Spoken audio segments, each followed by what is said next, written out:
Black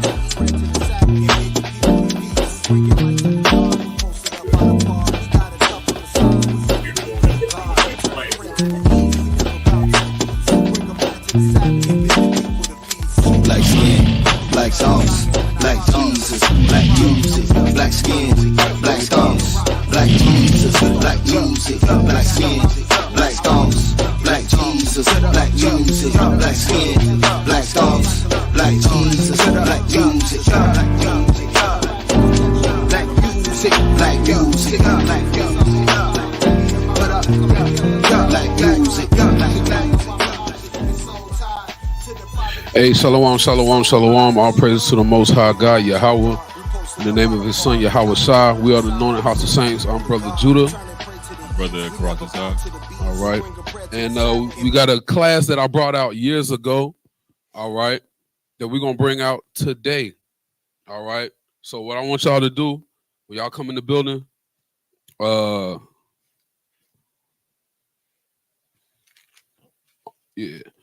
What I need y'all to do is like the class, all right, share and subscribe, all right, like the class, share and subscribe, let everybody know that we are on live, all right, that's what I'm about to do right now, matter of fact. Share, like, subscribe. You know what I'm saying? So with that being said, I'm about to put this link in the chat, you know what I'm saying? Let me put this link in the chat real quick. All right, boom. All right, all praise. All right, so let's get into it. So this class is called Relighting the Flame. All right, this is a class that I brought out years ago when we was with the other congregation, and I've been thinking that we need to go ahead and bring this class back out. This class is was written when I was going through it. I was kind of out the spirit myself, and you know, I had to get myself back right. A brother had to call me and tell me, like, yo, you got to get back right. Right. And I was kind of sort of going through it, and I was trying to get myself back in the spirit and wrote this class. So I brought this class out probably 3-4 years ago. We're going to bring it back out. All right. So if you're going through it, you know somebody that is going through it, they're trying to get themselves back in the spirit. They can't figure out how, you know, shoot them this class, man. So with that being said, we're going to start with Sirach chapter 2. We're going to read through verse 6. This is the book of Sirach, chapter 2 and verse 1. My son, if thou come to serve the Lord, prepare thy soul for temptation. Keep going. Set thy heart aright and constantly endure, and make not haste in time of trouble. Cleave unto him and depart not away, that thou mayest be increased at thy last end. So when you come to serve the Lord, you're supposed to prepare your soul for temptation. Off the rip, you should automatically understand that Satan is only going to bother you when you're trying to serve the Lord. That's the only time when you in wickedness, you doing everything you're not supposed to be doing, all of that. He's not going to bother you because he's doing what you want him to do. What he wants you to do, excuse me. You're doing exactly what he wants you to do, so he's not going to bother you. So but when you turn and say, okay, I'm about to serve the Lord, that's when he's going to start bothering you. Why does he bother you? So you can turn right back into the stuff you was doing. So you can say, well, my life was fine before that. Right. I was cool. I was making money. My relationships were fine. All this good stuff like that. This is why Satan messes with you when you come to serve the Lord. Keep reading. Verse 4. Whatsoever is brought upon thee, take cheerfully, and be patient when thou art changed to a low estate. For gold is tried in the fire, and acceptable men in the furnace of adversity. Right. So you got to understand, bro, diamonds is made under pressure, right? Gold is purified under extreme heat. So gold is tried in the fire, and acceptable men in the furnace of adversity. The only way you're going to be accepted is when you go through all the trials and tribulations of the world, right, of being in this truth, man. All right, you're going to lose relationships in the truth. You're going to lose friends in the truth. You're going to lose jobs in the truth. You're going to lose money in the truth. You're going to lose a lot of stuff in the truth. But you got to be able to accept going through that. All right? Hey, Salaki. Go ahead. Hey, I kind of liken the truth is this walk to, swimming. You get thrown in the deep end most of the time. That's really how most people get taught how to be good swimmers. Most of the people that go through the training of just going to a swimming lesson, they usually don't turn out to be best swimmers, because they focused on a set way of swimming. When you get thrown into the deep end, you get you be able to adapt to multiple different situations and scenarios. So when you get thrown in the deep end, you usually become a more acceptable man in this walk. Come on, man. So where was you at? Verse what? Verse 5. Go ahead, keep going. Verse 6. Believe in him, and he will help thee. Order thy way aright, and trust in him. Come on, man. Believe in the Lord, and he's going to help you. That's the problem with most of our people. We come into the truth, you know, stuff starts to happen, and then we lose faith in the Lord, and that's when we fall out. There's a sister on Facebook, and I ain't going to lie, I inboxed the sister because I wanted to ask her, like, yo, what happened? Because this sister one day was talking about the truth, posting scriptures. The next day she is twerking on the same Facebook page. Crazy. Give me that precept, double-minded man. Find me that. She was twerking the next day. Yesterday, she put on her story, I need a tattoo artist. And part of me still wants to be like, yo, sis, like, what's up, bro? Like, what made that change? But then part of me want to be like, you know what? Delete. That's what part of me want to do. You know what I'm saying? Because all she's doing now is showing her body online, twerking, going on girls' trips. And it's like, dang, you wasn't hanging with none of them females 3 months ago. Right. So these are your old friends. They were just waiting for you to come on back. So now you look delusional. So when you go back to the truth, if you come back to the truth, you know what I'm saying? If you get your mind right and be like, yo, you know what, I'm tripping. You just got a new tattoo. I don't know if she got it, but you just got a new tattoo. Let's just say she did get the tattoo. You got a new tattoo. Knowing that that's against the scripts. Man, come on, bro. I don't see it. Right? Man. But you was on the same Facebook page, posting scriptures, rebuking people. Right. You know how we do when we come into the truth. You know, we kind of over righteous. We ain't learned for ourselves enough, and we just teaching other people or talking about other people. And now you twerking. This is what people should feel about you. Go ahead. This is the book of James, chapter 1 and verse 8. A double-minded man is unstable in all his ways. A double-minded man is unstable. Point blank, period.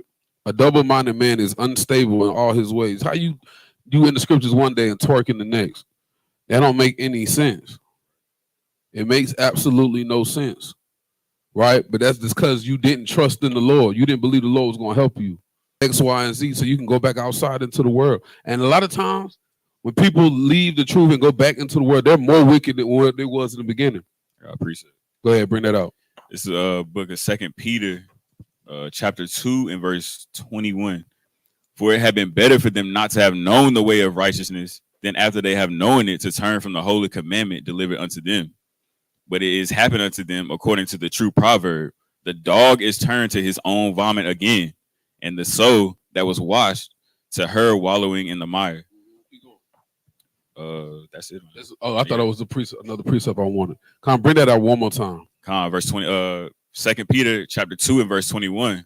For it had been better for them not to have known the way of righteousness than after they have known it to turn from the holy commandment delivered unto them. So it was better for you never had known the word, because you get judged by the law when you know the law.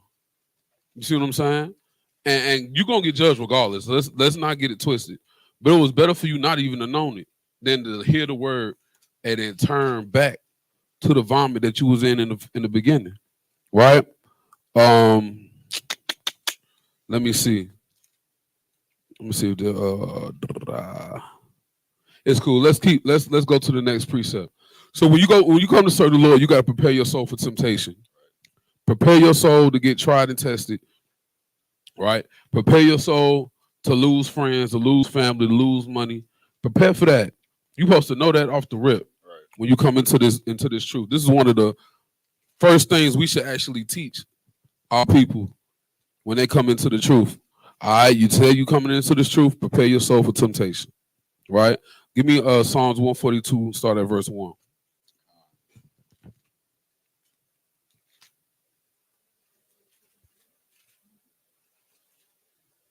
It's the book of Psalms, chapter 142. You said 142, we'll start at verse 1. Con. Book of Psalms, chapter 142 and verse 1. I cried unto the Lord with my voice. With my voice unto the Lord did I make my supplication. I poured out my complaint before him. I showed before him my trouble. Now remember, in Sirach chapter 2, it said, I'm gonna read it one more time. In Sirach chapter 2, it said, believe in him and he will help thee. Right? So right here, this prayer, he said, I cried unto the Lord with my voice and with my I cried unto the Lord with my voice, and with my voice unto the Lord did I make my supplication. I poured out my complaint before him, and I showed before him my trouble. So when you get that temptation, you got to cry out before the Lord. You got to complain to the Lord. Give him your complaint. You don't got to complain to the Lord like, yo, what you doing, God? That's not the way he's talking about. Right. I got a complaint with life. I got a complaint with what's going on right now. Stuff ain't right, and I got to get right. So I'm going to complain to the Lord. Well, I keep reading on that, if you would. Verse 3, when my spirit was overwhelmed within me, then thou knewest my path. In the way wherein I walked, have they privily laid a snare for me. Read that one more time. When my spirit was overwhelmed within me, then thou knewest my path. In the way wherein I walked, have they privily laid a snare for me. Right, man. There's a snare for you everywhere. You in a nation that says they're one nation under God. You in a nation that will have you put your right hand on the Bible in court, but will put bacon on everything they can put bacon on. Right. They legalize homosexual marriage in this country, right? And they privily laid a snare before you. See, y'all thinking they laid a bear trap or something crazy like that. Right. They didn't lay a bear trap. They laid sin before you. There's sin on every side. Every which way you turn, it's easier to sin in this country than to just naturally keep the commandments. It's easier to naturally sin in this country. Because of the snares that they privily laid before you. Keep going. Verse 4, I looked on my right hand and beheld, but there was no man that would know me. Refuge failed me. No man cared for my soul. I cried unto thee, O Lord. I said, thou art my refuge and my portion in the land of the living. Salakia, does the Lord not know that he's your refuge? The Lord knows this. The Lord knows he's a refuge. He knows all of this. But here go David spitting that back to the Lord like, you are my refuge. My present help in the time of trouble. This is what you got to do. You got to, you know what I'm saying? Let the Most High know that you know what's up and what you expected. Right? Keep going. Verse 6, attend unto my cry, for I am brought very low. Deliver me from my persecutors, for they are stronger than I. Bring my soul out of prison, that I may praise thy name. The righteous shall compass me about, for thou shalt deal bountifully with me. Right? So, hey, you have that's humility. Knowing, like, I can't do this on my own. My enemies are round about me. They trying to overthrow me, take me out of the truth. They're trying to get me to sin, all these different things. You got to say that to the Lord. Let him know that you know what's going on. Right? You got to and once again, another place in the Bible that shows the Most High has enemies, and so do we. Right? What verse you at? That was verse 7. Yeah, that was the last one. Con. Let's go to, you got a precept? Yeah. Bring it up.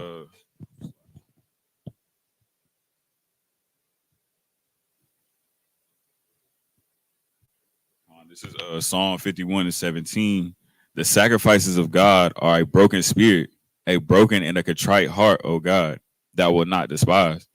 So you got to come humble to the Most High whenever you praying. You know, when he's telling you that, you know, he made supplication and he came to him and complained, you got to do it humbly. You got to do it humbly. You can't come to the Most High with pride, you know, coming in a sense like, oh, I'm entitled to this. You know, I'm entitled to a blessing. I'm entitled for you to come and protect me.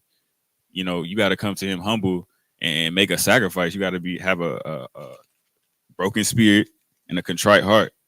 And then you got to do the first works and keep the commandments. Calm, man. Let's get that precept, Revelation 18:4. Calm. Oh, actually, I had it pulled up. It's Revelations 2:5. Okay, let's do it. Revelations 2:5. Remember therefore whence thou art fallen, and repent and do the first works, or else I will come unto thee quickly and will remove thy candlestick out of his place, except thou repent. Come on, man. And this is called relighting the flame. You know what's funny? Watch when this is in my notes. That precept, right? I'm telling you. Yeah, watching that precept in my notes somewhere. I'm telling you. Right? Hey, it's not. That's crazy. This class is called Relighting the Flame. That's not in my notes. But listen, it said, yo, you got to do the first works or else he'll put your light out. See, hey, that's crazy. See, y'all don't understand, bro. A reprobate mind ain't nothing to play with. And I think we're going to get into that in a minute. Well, actually, we not. Let's go to, let's get that real quick.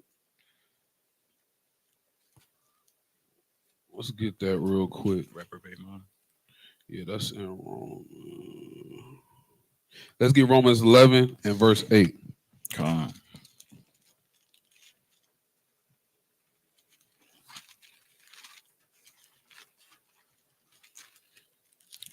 It's the book of Romans, chapter 11 and verse 8.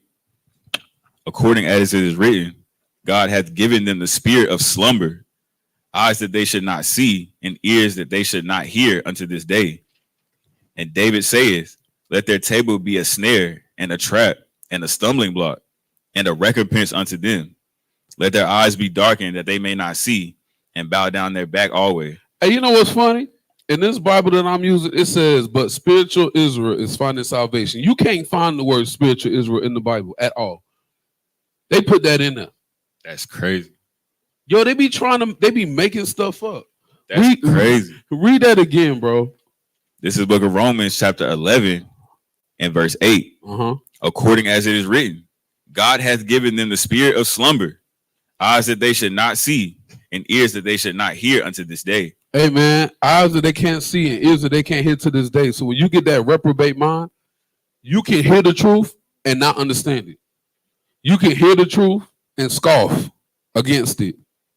You can hear the truth and think you understand and don't, i.e. the Christian church. Right. I.e. the Christian church. You completely understand the Christian doctrine. You read the Bible every day of the week. Right. And then when you hear the truth of the Bible, it don't even make no sense to you, even though the precepts are lining up with each other. Right. And it's making more sense than anything you ever heard. You came up thinking that Adam and Eve ate an actual apple, and that's why sin entered the world. That don't make no sense. Right. But then you come into the truth, and then the brothers teach you that wasn't an apple, right? Trees are nations of people. The fruits of the trees is the doctrine and the works of the people. So when you eat of that fruit, you're indulging in the doctrine and the ways of other people. That makes more sense. Right. Like when Ezekiel, they told him to eat the whole roll. Did he eat a scroll? That don't even make sense. That don't make no sense. How you eat a roll and then you have knowledge? If that's the case, everybody who's at Golden Corral tomorrow at the church is gonna have wisdom. The Christian church think that though, because they think the Bible is a magical book. They take it too literal. You know what's funny? I had a brother, OT only brother, gonna sit there and say, Jesus was teaching cannibalism. It literally said, eat the blood. I'm like, okay, well, okay, it say that. That's cool. It says, eat the blood. Eat the flesh and drink the blood. Okay. Now show me where they picked apart some of Jesus's body. Right. And ate it. Show me where. They be bugged out, man. They don't make sense. Right? But spiritually, the Bible is very practical, but you got to think about it spiritually. When you have that reprobate mind, you can hear this word over and over and over. If the Most High took your light out, it's gone. Right. So when people come into the truth and they playing, people come into the truth and they still want to be the old them, and then you wonder why. Next thing you know, it's getting easier for you to sin, easier for you to sin, easier for you to sin, easier for you to sin. Right? Once you see that, yo, you on your way out. You're on your way out. I get the precept in Romans. Bring it out. Let me get Romans. This is Romans 1 and 28. And even as they did not like to retain God in their knowledge, God gave them over to a reprobate mind. There we go. To do those things which are not convenient, being filled with all unrighteousness, fornication, wickedness, covetousness, maliciousness, full of envy, murder, debate, deceit, malignity, whisperers. Stop. Hold on. Wait. You said debate? Right. Hey, check this out. When you first come to the truth, that's all you want to do. Right. That's just because you got zeal. But when you get stuck in that spirit and that's all you want to do, I got a class called You Can Cut, But Can You Heal? Right. Because you can use this Bible to beat people down all day. You can use this Bible to cut people all day. Right. You can use this Bible to debate people all day. But when somebody asks you a practical question, how they can apply this to their life, to change this about their life, you have no answers. You have no answers. You might have a reprobate mind, dog. You might. Right? Keep going on that. Verse 30. Backbiters, haters of God, despiteful, proud, boasters, inventors of evil things, disobedient to parents, without understanding, covenant breakers, without natural affection, implacable, unmerciful, who knowing the judgment of God, that they which commit such things are worthy of death, not only do the same, but have pleasure in them that do them. And what I just said about that sister, she twerking, showing her behind on, you know what I'm saying? She's having fun because when you get that reprobate mind, not only do you go back to your vomit, you enjoy it. It gets funner and fun. That don't even make sense. Like when I be going off, them times where I go off, and it's like, yo, you know you not tripping, you wilding. But yo, watch this. You better take heed when you are telling yourself you wilding. That's a fact. Because that reprobate mind is the Most High taking the spirit from you. Let's go to Psalm 61. Let's read this prayer. It's funny is I got 2 relighting the flame notes in my doggone what's the name, and this is from the original class because I was marking them off as I was bringing them out. That's how you know I was a fresh teacher back then, right? Let's bring it out, man. It's the book of Psalm 51 from the top. Have mercy upon me, O God. And this is a prayer that we all should pray, especially on the Day of Atonement, especially when we fast, right? And anytime you feel like you're getting out of the spirit. Anytime you feel like you're getting out of the spirit, you need to be saying this prayer. Go ahead. It's the book of Psalms, chapter 51, verse 1. Mm-hmm. Have mercy upon me, O God, according to thy loving kindness, according unto the multitude of thy tender mercies, blot out my transgressions. Wash me thoroughly from mine iniquity, and cleanse me from my sin. For I acknowledge my transgressions. You said I what? For I acknowledge my transgressions. One more time. You do what? For I acknowledge my transgressions. The first thing you got to do is take accountability. Now, I said something a while ago. The sisters didn't like that accountability was kryptonite for a woman. Yeah. I said that, right? But here's the thing. That was on a class about sisters taking accountability. Accountability is kryptonite for a fool. That's period. There ain't no gender on it, right? I'm gonna call it real quick, right? Let me get hold that because I don't want you to drop that.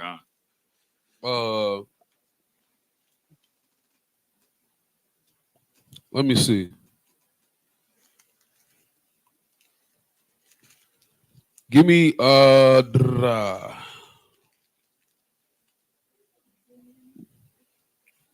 trying to find this precept. Salaki, y'all. Give me Proverbs 24:7.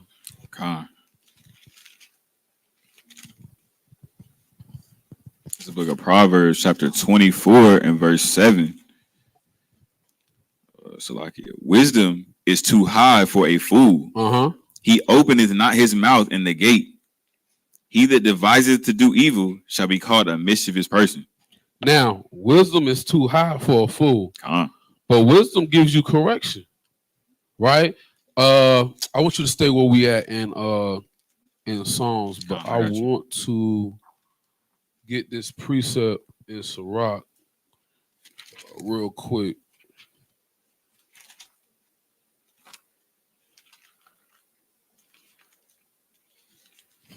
Let me find it real quick because wisdom is correction, right? Wisdom is correction. Let me find this real quick. I gotta find this precept. All praises, all praises. I was about to say, you got one? Go ahead, bring that up. I was about to say, so the book of Sirach, chapter 11 and verse 1. Wisdom lifted up the head of him that is of low degree, and maketh him to sit among great men.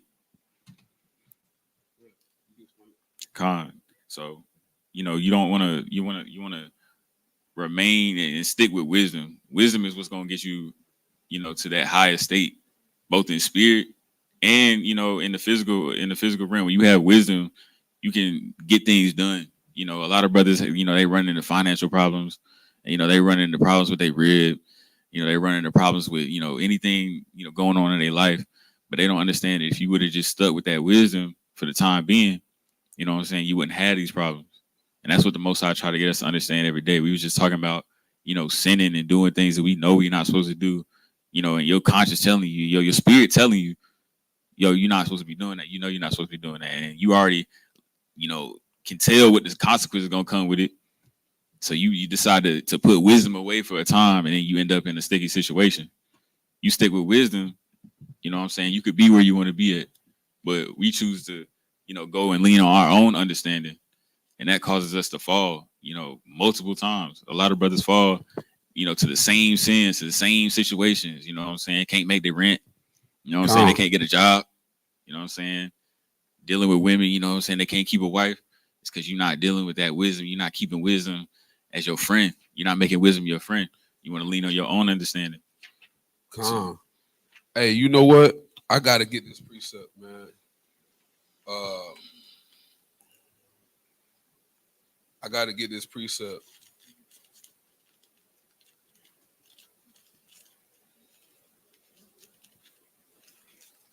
Salakia, y'all. Give me Sirach. I'm right here. I knew I was right. Sirach 4 and 17. Give me, matter of fact, we ain't gonna start at 17. We still going back to that Psalms 51. Right?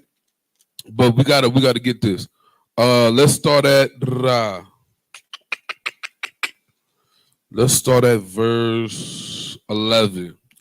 This is the book of Sirach, chapter 4, starting at verse 11.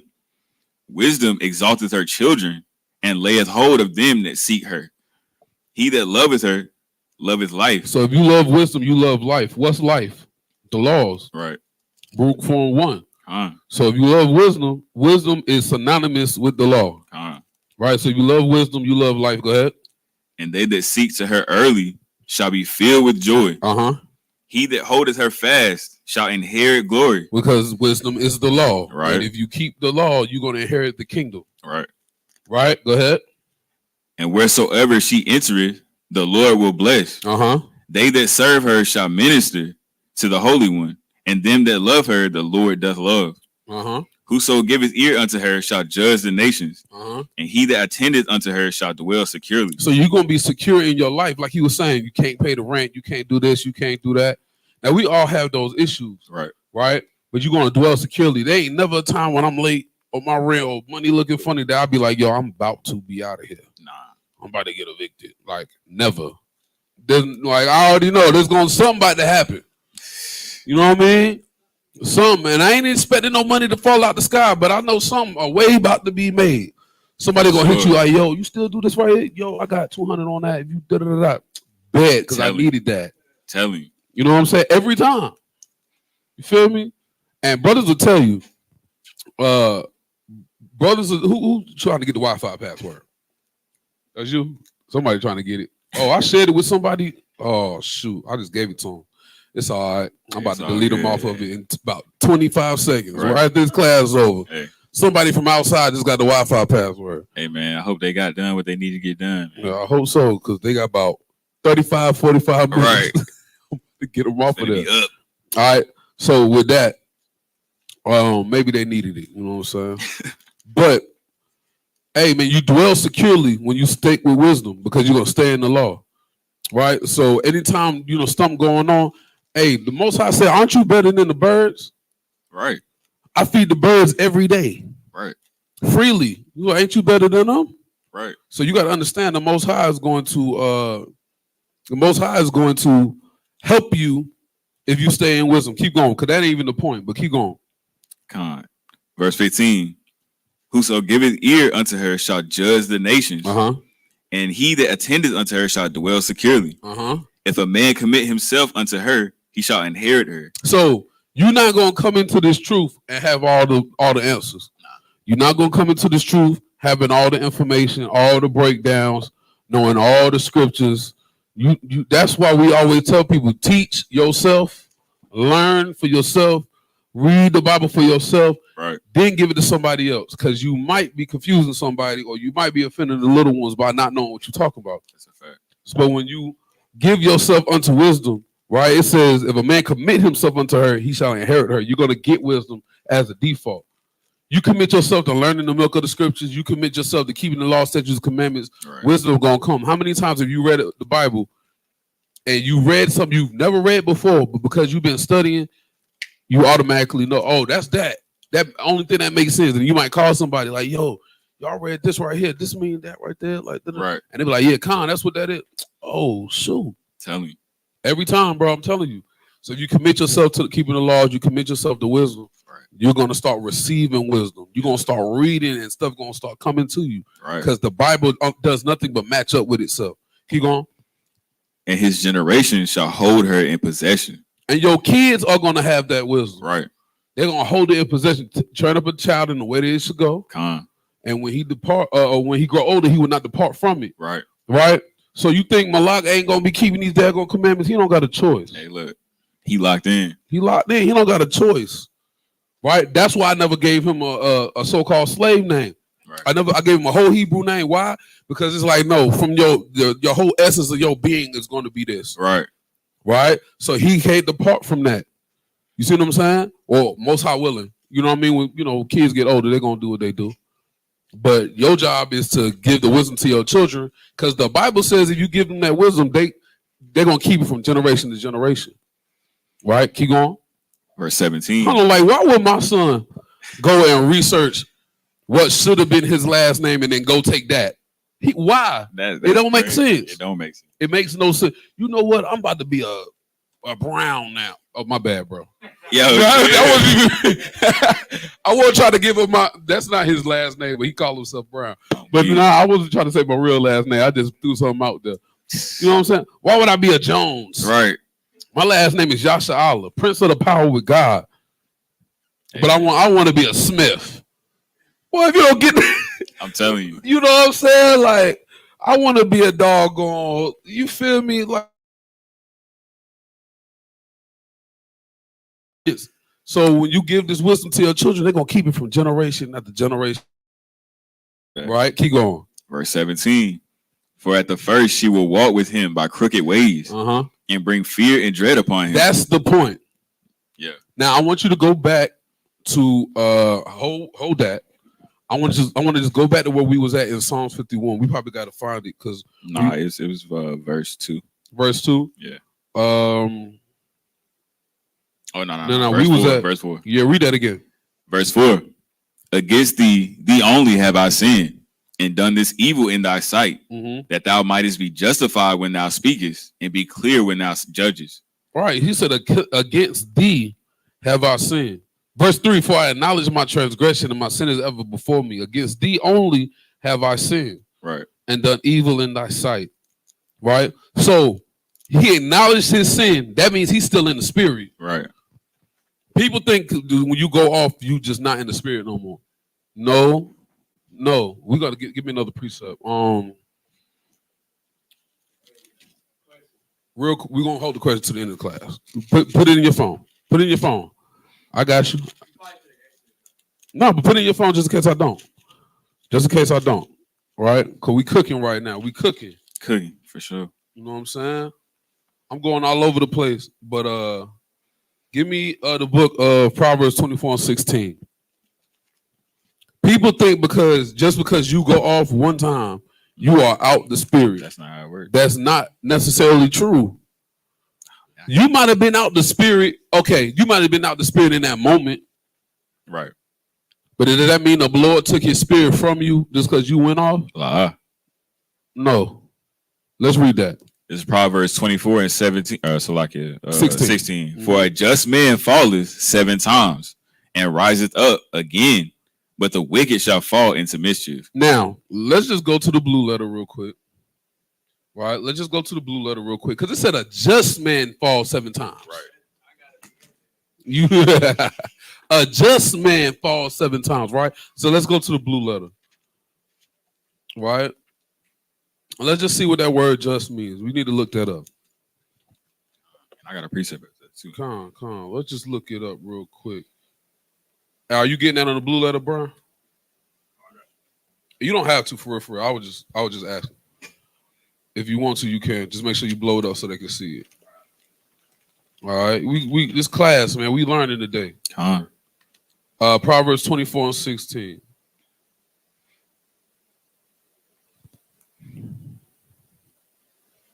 Watch this.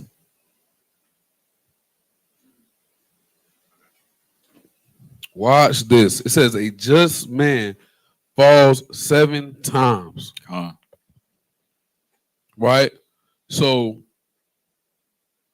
where you think Donnie McClurkin got that song from? We fall down, but we get up. For a saint is just a sinner who fell down and got up. Where do you think he got that from? This precept. Right? So you can put the media 100% on the screen. Two joints to the right, the cinema layout. Hit that so we can get off the screen so they can see it. Oh, it didn't. Okay, I got you. Hold on. I got you. Yeah, that's cool. It's all good. I don't know why I did that. We can't see it on the screen. Yeah, pull it back up real quick. A just man falls 7 times. Why did we bring this precept out? Because I just finished saying that just because you mess up does not mean that you out the spirit. Now zoom that in to about 200. All right, now go ahead and go to that word right there, 86662. All right, all the way down the outline of biblical usage. All right, so this is the Hebrew for a just man. Go ahead, you can read that. Do you see that? This is the Hebrew for a just man.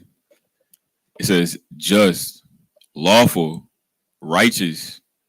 So just, lawful, righteous. So a lawful man, a righteous man falls 7 times, but he gets back up. That's what makes him righteous, and that's what makes him just. He got back up.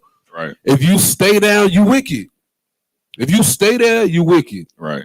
You can take that off the screen. If you stay there, you wicked. If you just, you get back up. Why is that? Because you acknowledge the problem. Right. Right? I got one more. You got a precept. Bring that out. I'm going to the book of Job. You know, we all know Job went through a similar trial. You know, he was a just man in the eyes of the Lord. And he went through like the most catastrophic events we've ever seen. You know what I'm saying? We couldn't even imagine going through nothing like that. But this is the book of Job, chapter 5 and verse 19. It says, he shall deliver thee in 6 troubles. Yea, in 7 there shall no evil touch thee. So that just reiterates the point. You know what I'm saying? You're going to fall 7 times. Obviously, 7 is symbolic for, completion. So it's going to take you as many times to fall as you need to get right. You know what I'm saying? That's right. The Most High going to let you do that because falling, we see it is like he said, most people see people falling as them just simply being out the truth, just being out the spirit. But really, you need to fall sometimes to really like humble yourself and let you know, you still got stuff to work on. You know what I'm saying? You thought you was, 10 toes in this thing, but all it took was, a late car payment, eviction notice, whatever it is. All it took was something small to get you out the spirit.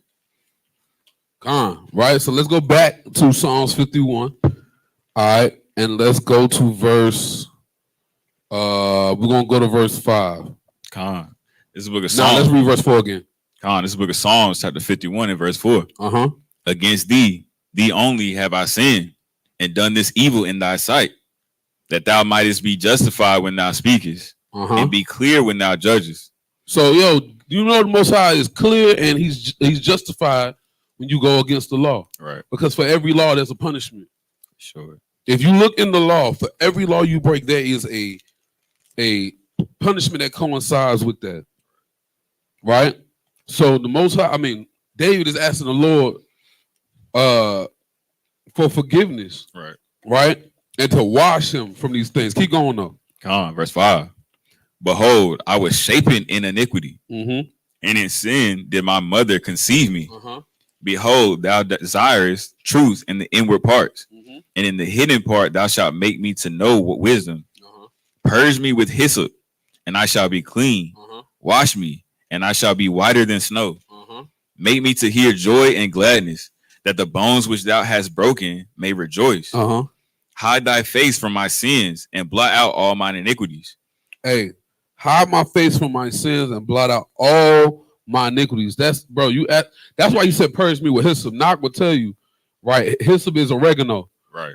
I've used oregano a million times. I give my family oregano. Like my brother, they'll get like cold sores and stuff like that. Right. That oregano knock that joint right out. Yep. Oregano with some olive oil. Ironically, that's what they use in anointing oil. Right. You know what I'm saying? That is a powerful purifier. You can't even, you take oregano by itself if you want to and you ain't used to it, you burnt. You're going to be sick. It's over with, right? He said, purge me with hyssop that I may be clean. He's pretty much telling the Most High to purge out all his sins from him. I was about to say eradicated. That word purge. Yeah. That's deeper than just cleaning. That's deeper than that, right? So let's go back to, no, keep going. Keep reading. Verse 10. Create in me a clean heart, O God, and renew a right spirit within me. Cast me not away from thy presence. This is the point. Go ahead. And take not thy Holy Spirit from me. Restore unto me the joy of thy salvation, and uphold me with thy free spirit. It says, cast me not away from thy presence, and take not thy Holy Spirit from me. Right. Right. So David is letting us know, and this is his prayer, right? But he's letting us know that sin can get the Most High to take his spirit from you. You keep sinning and keep sinning and keep sinning. You don't acknowledge your offense. You don't ask for forgiveness and don't make the necessary steps to change. You gonna find yourself, you ain't gonna know the spirit gone. It ain't like, oh shoot, I woke up, I'm 5 pounds lighter. The spirit must be gone. It ain't gonna be like that. You gonna find yourself doing the same stuff you was doing before. Clean, clear, no, what's the word I'm looking for? No conscience of the things that you're doing. You're not even gonna be like, yo, you know what, I'm tripping, I'm going off. I need to, you know what I'm saying? I need to fast real quick. You're not even gonna have the thought to do that. Because the Most High took his spirit from you. That's the scariest thing. Right? Matter of fact, give me that. It's a fearful thing. Let me find that real quick. Right? Give me the book of Hebrews 10:31. Right? Because see, we've been taught for so many years. I came to the truth at 24 years old. Right? I'm 30. Right? So 6 years, I've been trying to retrain my mind. Right. But for 24 years, I thought that the Most High was this nice man that was going to come out of the sky like this. Ta-da. Right. Come to me, my children. You murderers. Right. Like, for real. You gangbangers. You whoremongers. All ye children, come unto me. Right. Wicked. Now, I ain't even going to lie. I had a zeal for God, not according to knowledge. I knew the Most High wasn't playing low-key. I low-key knew that. I low-key knew he wasn't playing. Let's just be real. That's why it was so easy for me to come into the truth, because I knew what I was learning really wanted. You know what I'm saying? I knew bro, when I heard the thunder roll as a child, I knew, like, what? When I heard the thunder roll, I'm like, bro, God created all of this. Right. And the thunder going like this? I'm talking about when I was a kid, for some reason, bro, like them rainstorms used to be crazy. And I guess as a child, it was worse to you. Right. But I'm talking about, boom! I'm like, I used to be under my bed like, yo. Hey, look. They don't.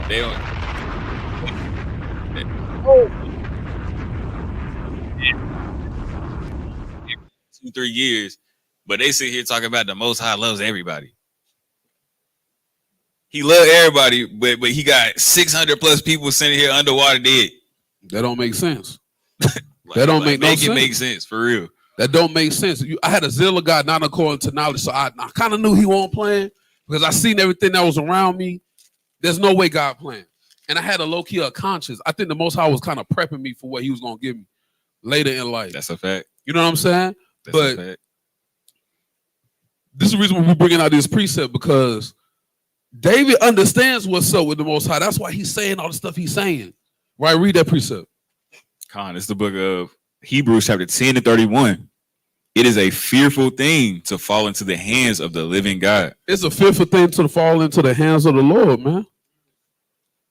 It's a fearful thing to fall into the hands of the Lord, but people be playing. Why? Give me, is it Nehemiah 8:11 or is it Ecclesiastes 8:11? Let's find it.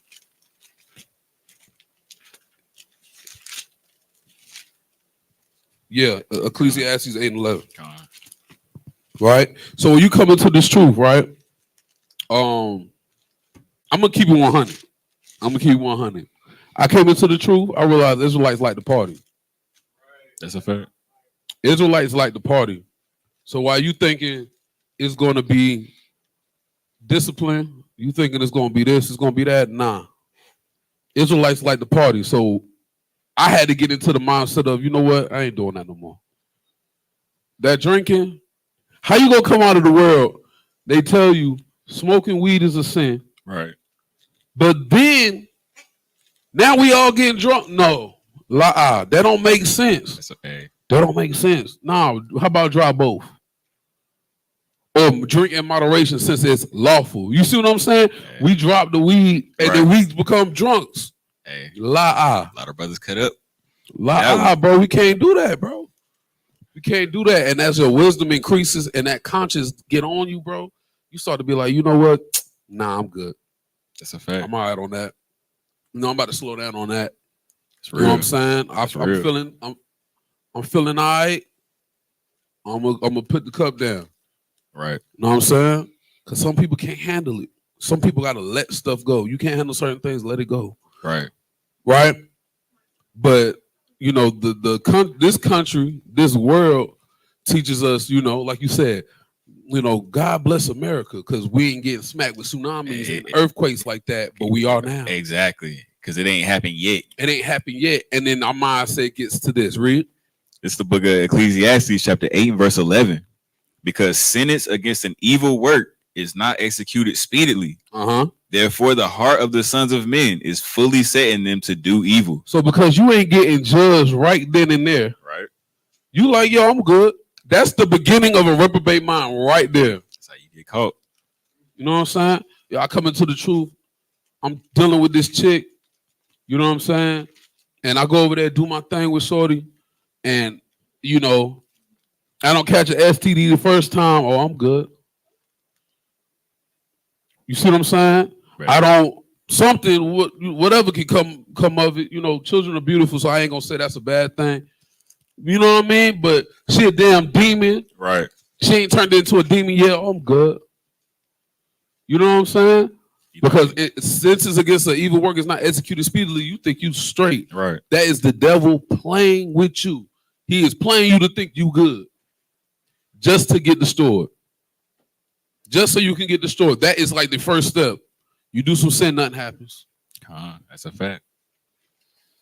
We got to go back to Sirach real quick.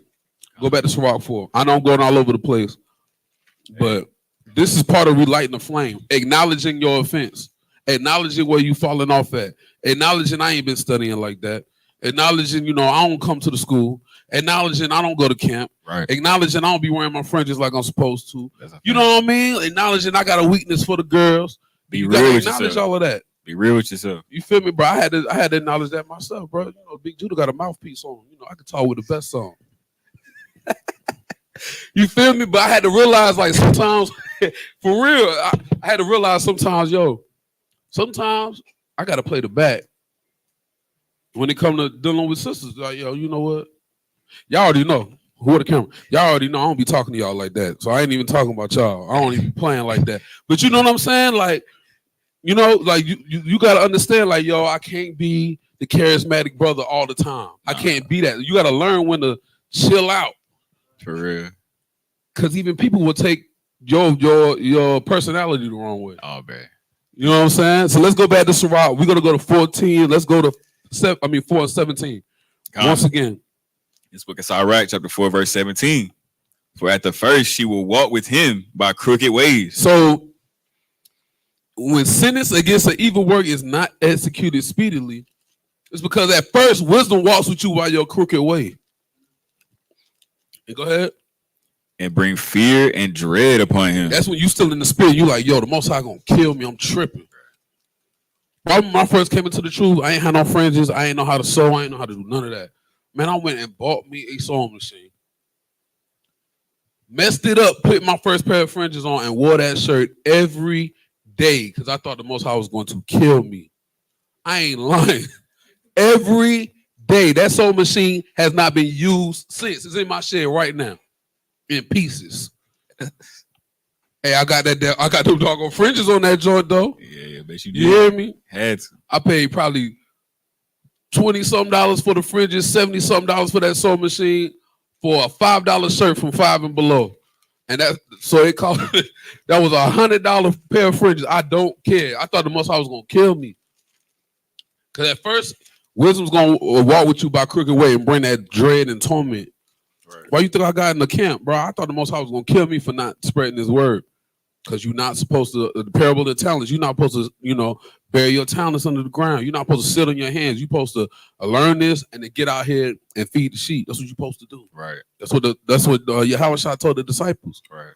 Right. Keep going on that. Hey, I got a precept though. Hey, this is the book of Sirach, chapter 23 and verse 19. Such a man only feareth the eyes of men and knoweth not the eyes of the Lord are 10,000 times brighter than the sun, beholding all the ways of men and considering the most secret parts. That's the scripture that got me the fear and the dread. That's that wisdom of the fear and dread for real. Because when you understand that the Most High can see everything you're doing, it's like you really can't convince yourself after a certain point that you move, that you can get away from the Most High.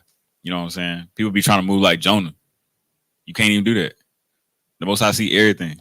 How do we know this? Give me Revelation 18. Stay where you at. Let's get, matter of fact, we can drop that Sirach. Give me Revelation 8 and 4. Yeah, I got 8. All right, this is the book of Revelation, chapter 8 and verse 4. And the smoke of the incense which came with the prayers of the saints ascended up before God out of the angel's hand. So the angels is taking your prayers back and forth to the Most High God. Right. What else you think they carrying? Oh.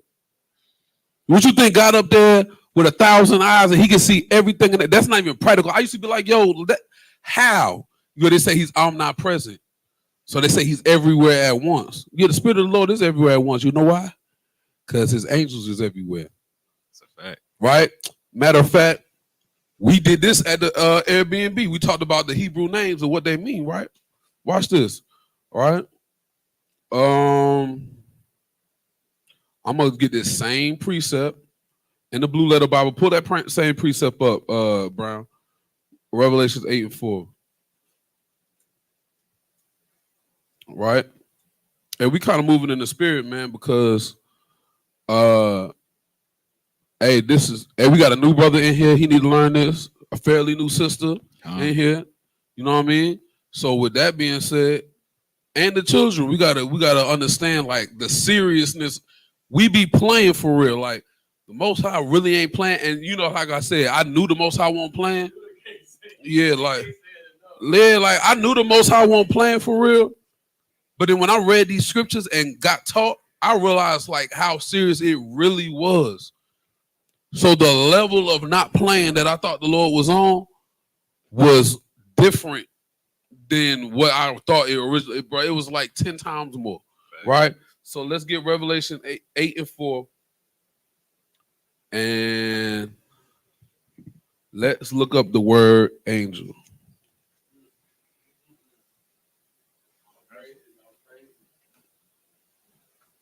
Is that where I want it? Hold on. Yeah, let's get that. All right, so boom. You got it on the screen? All right.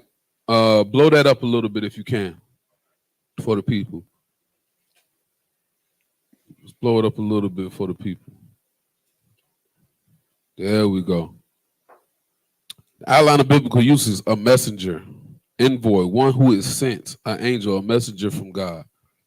An angel is a messenger, right? An angel is a messenger. You see all throughout the scriptures where the angels send messages from God, right? But watch this. Hold on. You got a precept? I need to find this precept. Bring it out real quick. I'm gonna get the book of.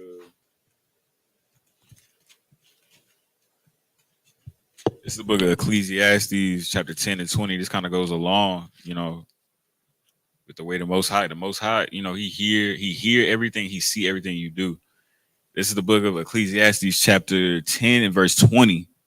It says, "Curse not the king, no, not in thy thought, and curse not the rich in thy bedchamber. For a bird of the air shall carry the voice, and that which hath wings shall tell the matter." So you got to be careful what you say and what you think in your mind. The Most High knows our thoughts. He knows everything. People be thinking that, oh, if I don't say it out loud, or if I don't necessarily act it out, as long as I keep it all up here, I'm good. But that's not the case. The Most High gonna judge our thoughts, which we know is our heart. Your mind and your heart is the same thing. So what's all the heart is desperately wicked. The Most High told you that. So he already know that whatever you thinking in your mind is, for the most part, it's probably not righteous. You know what I'm saying? You are constantly getting tempted with evil thoughts. Brothers is constantly, going through their trials and tribulations in their mind. Same with the sisters. So you got to be very careful of what you think and what you speak, because that matter is going to be told to the Most High. The Most High going to know what you thinking of doing or what you did do already. Man, that's this precept that I'm looking for. If anybody's listening, you can put it in the chat. It's the precept where the Most High and the angels are talking to each other, and the angels like, yo, let me go ahead and take them out. I gotta find that. I can't think of it. Normally, if I have enough of the words in my mind, I can find it. Look it up. See if you can find it. Right? But the angels is talking to God like, yo, let me just take him out of here. Let me just take them out. Cause I forgot the content. Now I gotta find it. Now I'm gonna bring this out one of these days. But the angels is going to and fro from the earth, bringing your prayers to the Most High. They bringing your sins before the Most High. They bringing your good deeds. The Most High ain't playing. That's why, once again, the Most High ain't up there with a big security screen with 500 billion doggone screens on it. Right. And look at me, yo, that brother right there, he doing that. Yo, they over there, they do all right. Man. No. Hey man, them angels are out there as the what's the word? Not the public offender. I guess the defense attorney, the prosecution. Right. Right? Yeah, that's that. You got something? Nah, I'm sitting here looking for I'm trying to find that precept, man. That precept, I know what you're talking about, and that precept is cold. They really be up there like talking to the Most High, like, yo, like what you want us to do? Like, can we go ahead and take them out now? Like we trying to get this show on the road. You know what I mean? Because hey, bro, the angels ain't playing just like the Most High ain't playing. Right. So with that being said, let's just keep going. Right. So David is asking the Most High not to take his spirit from him. That's step number one. Acknowledging your offense and making supplication to the Most High God. Asking for forgiveness. And then begging the Most High not to take his spirit from you. Right? Give me Sirach 4:26. I know we kind of went all over the place with that. I just wanted to show how serious that is, man, because it ain't no joke. Was it Job 2? 2 and what?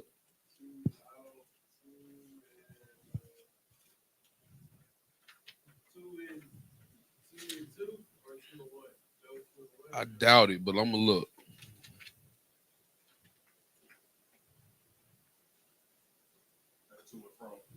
Yeah, nah. That's Satan and the Most High having a conversation. Con. We'll go over that one day. All right, let's bring that out. You said Sirach 4:20, right? 4:26. Con, this is the book of Sirach, chapter 4:26. Be not ashamed to confess thy sins, and force not the course of the river. Make not thyself an underling to a foolish man, neither accept person of the mighty. Con, right? Read that one more time. Be not ashamed to confess thy sin. Be not ashamed to confess thy sin. Right. Right? Hey, I ain't gonna lie. That happens to me sometimes. I don't feel worthy to pray because I'll be messing up or something. My mind might not be right. Or I feel like I'm not going in the direction the Most High is having me go because I'm not asking the Lord to order my steps. Right? But you're supposed to not be afraid to confess your sins to the Lord. Right. Because he know them anyway. That is a fact. Right? He know them anyway. Right? So give me I was about to say, you got a precept? yeah. Yeah, bring it up.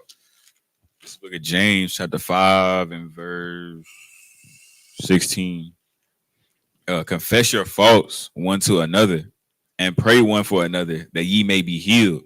The effectual fervent prayer of a righteous man availeth much. Mm-hmm. A lot of brothers, I mean, especially me, like I read that scripture for the first time and I was like, I don't know, confess my faults to one another. You know what I'm saying? It's when it comes to things you dealing with, you know, when it comes to sin and you know, spirits that you're dealing with, a lot of brothers like to keep it private. I'm not telling no brother to put your business out in the street, but don't be afraid to consult with your brothers or get advice, you know, and ask your brothers to pray for you when you're going through certain things, you know, because that's how you get back on your feet, you know, when you fall.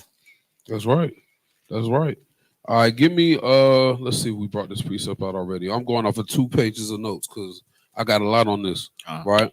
Give me James 1. We're gonna read 2 through 4. All right, so this is going back to that original point of preparing your soul for temptation. Right? You have to prepare your soul for temptation, confess your sins before the Most High God, and ask him not to take his spirit from you. Go ahead. You said 1 and 2. This is the book of James, chapter 1 and verse 2. Mm-hmm. My brethren, count it all joy when ye fall into diverse temptations, knowing this, that the trying of your faith worketh patience. But let patience have her perfect work, that ye may be perfect and entire, wanting nothing. Come on, man. Right? So you got to count it all joy when you come into temptation. Stuff going on. I know I'm straight. I'm not going to lie. When stuff start going a little bit too good, sometimes I'll be like, what's happening? You looking around the corner like, yo, what am I doing? And sometimes the Most High is just blessing you, but hey, it's a good time to check your spirit to see, because hey, every time one of these wicked artists be on the stage half naked at an award show, who the first person they think? God. Right. Hey, God just means power. That's all God means. God is a title. God is not the name of God. Right. God is a title. Right. This is power. That's all that means. It's just a blanket statement. What power are you thinking? Right. What power? You standing butt naked on stage on national television. You telling me you thinking God of the Bible? Get out of here. You're lying. What God are you thinking? What power are you thinking? What power blessed you? What did Satan say to Yahushua when he took him on that mountain? He said, I'll give you all of this. Right. Matter of fact, we got to get that. Hey, look. We got to get that. I was about to say, I think I got it written down. Yeah. All right, let's get that. Give me Matthew 4:1. I'm all over the place. I'm almost about to say, forget these notes. This brother. I'm not even playing. Hey. Right? I'll be like in classes like this. You don't really need the notes, you know what I'm saying? Yeah, we're going to be like, Haram, man. We in the spirit, brother. Brother. Get every precept you know. Right. He already had 22 more precepts earlier. We almost didn't go live. Hey. All right, let's get Proverbs 4 and verse 1. This is a book of, you said, no, it's Matthew. Matthew. Proverbs on my mind. I might need to go back to that. I was about to say. Go ahead. Hey, this is book of Matthew, chapter 4 and verse 1. Then was Jesus, Yahushua, led up of the spirit into the wilderness to be tempted of the devil. And when he had fasted 40 days and 40 nights, he was afterward and hungered. And when the tempter came to him, he said, if thou be the Son of God, command that these stones be made bread. Hey, you know what's funny? When you hungry, you weak. Nah, facts. When you hungry, you weak. I just realized this. So he waited till Yahushua got hungry. Right. Exactly. Because he was fasting. Right. Then hit him with the temptation. Yep. I know you're hungry. What was the temptation to do, though? The first thing that temptation was to do. Right? Read it again. I want somebody. Now, I hate going to the chat for but I want somebody, whether it's Facebook chat or the YouTube chat, I want y'all to, he going to read his precept again. What's the first thing that he wanted Christ to do? Go ahead. Then was Yahushua led up of the spirit into the wilderness to be tempted of the devil. And when he had fasted 40 days and 40 nights, he was afterward and hungered. And when the tempter came to him, he said, if thou be the Son of God, command that these stones be made bread. Okay, so I'm wrong. It says afterwards he was hungry, so he must have ended his fast. Yeah. But you got to think about it. Day of Atonement. Have you did a Day of Atonement yet? Not yet? Okay, you have, right? Yeah, Con. I know you ain't done one yet. Hey, my first Day of Atonement was at Myrtle Beach. I get there, and I was a prospect. I get there and realize it's the daggone Day of Atonement because I ain't really know nothing about the feast days and the high holy days yet. Right. So we get there, our room ain't ready. We trying to hurry up and get us some fruit or something. Well, me some fruit. My girl wasn't doing it at the time. You know what I'm saying? I was trying to get me some fruit or something. And so I could get me some hydration before the fast started. You know what I mean? Everything was going wrong. The store was too far away. Right. The room wasn't ready. It was supposed to be ready at 3. It ain't ready till 4:30. I'm like, well, forget that. Y'all got to give me another room. Y'all don't got no other rooms ready? Well, yeah, but that would no. Well, I'm sorry. That's y'all fault. Be like that. Yeah, it's y'all fault. Y'all got to give me another room. But I'm in Myrtle Beach, an oceanfront room,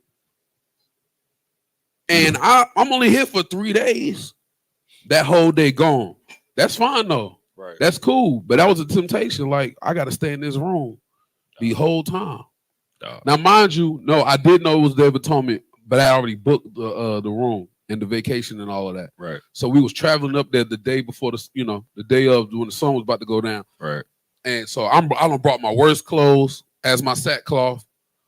I'm not even about to pray on the balcony because that's too calm. Right. You know what I'm saying? That's perfect scenery, all that. Now I'm gonna pray in the bathroom. Yeah. With the worst clothes on all day. I'm wearing an extra medium shirt just so I can make sure I'm uncomfortable. Real humble. You know what I'm saying?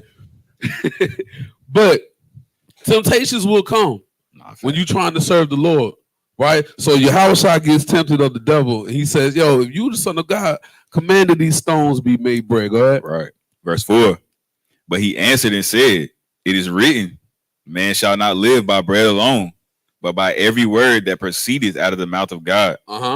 Then the devil taketh him up into the holy city, and setteth him on a pinnacle of the temple, and saith unto him, if thou be the Son of God, cast thyself down, for it is written, he shall give his angels charge concerning thee, and in their hands they shall bear thee up, lest at any time thou dash thy foot against a stone. Go ahead. Yahushua said unto him, it is written again, thou shalt not tempt the Lord thy God. So, hey, what is Yahushua doing every time every time Satan is tempting him? Rebuking. Speaking the word of God. He hitting him right back with the word. Yeah, he already knew. And I ain't gonna say he was immune because he was getting tempted. He was a human. Right. You know what I'm saying? Yeah, he was wise. Right? Keep going. Verse 8.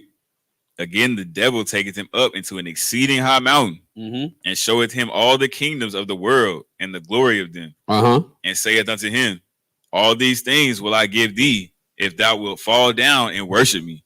So he's telling Yahushua, I'm gonna give you all the kingdoms of the earth. That shows you right there that the devil can bless you with something. Yeah, he said he saw everything. He saw every kingdom.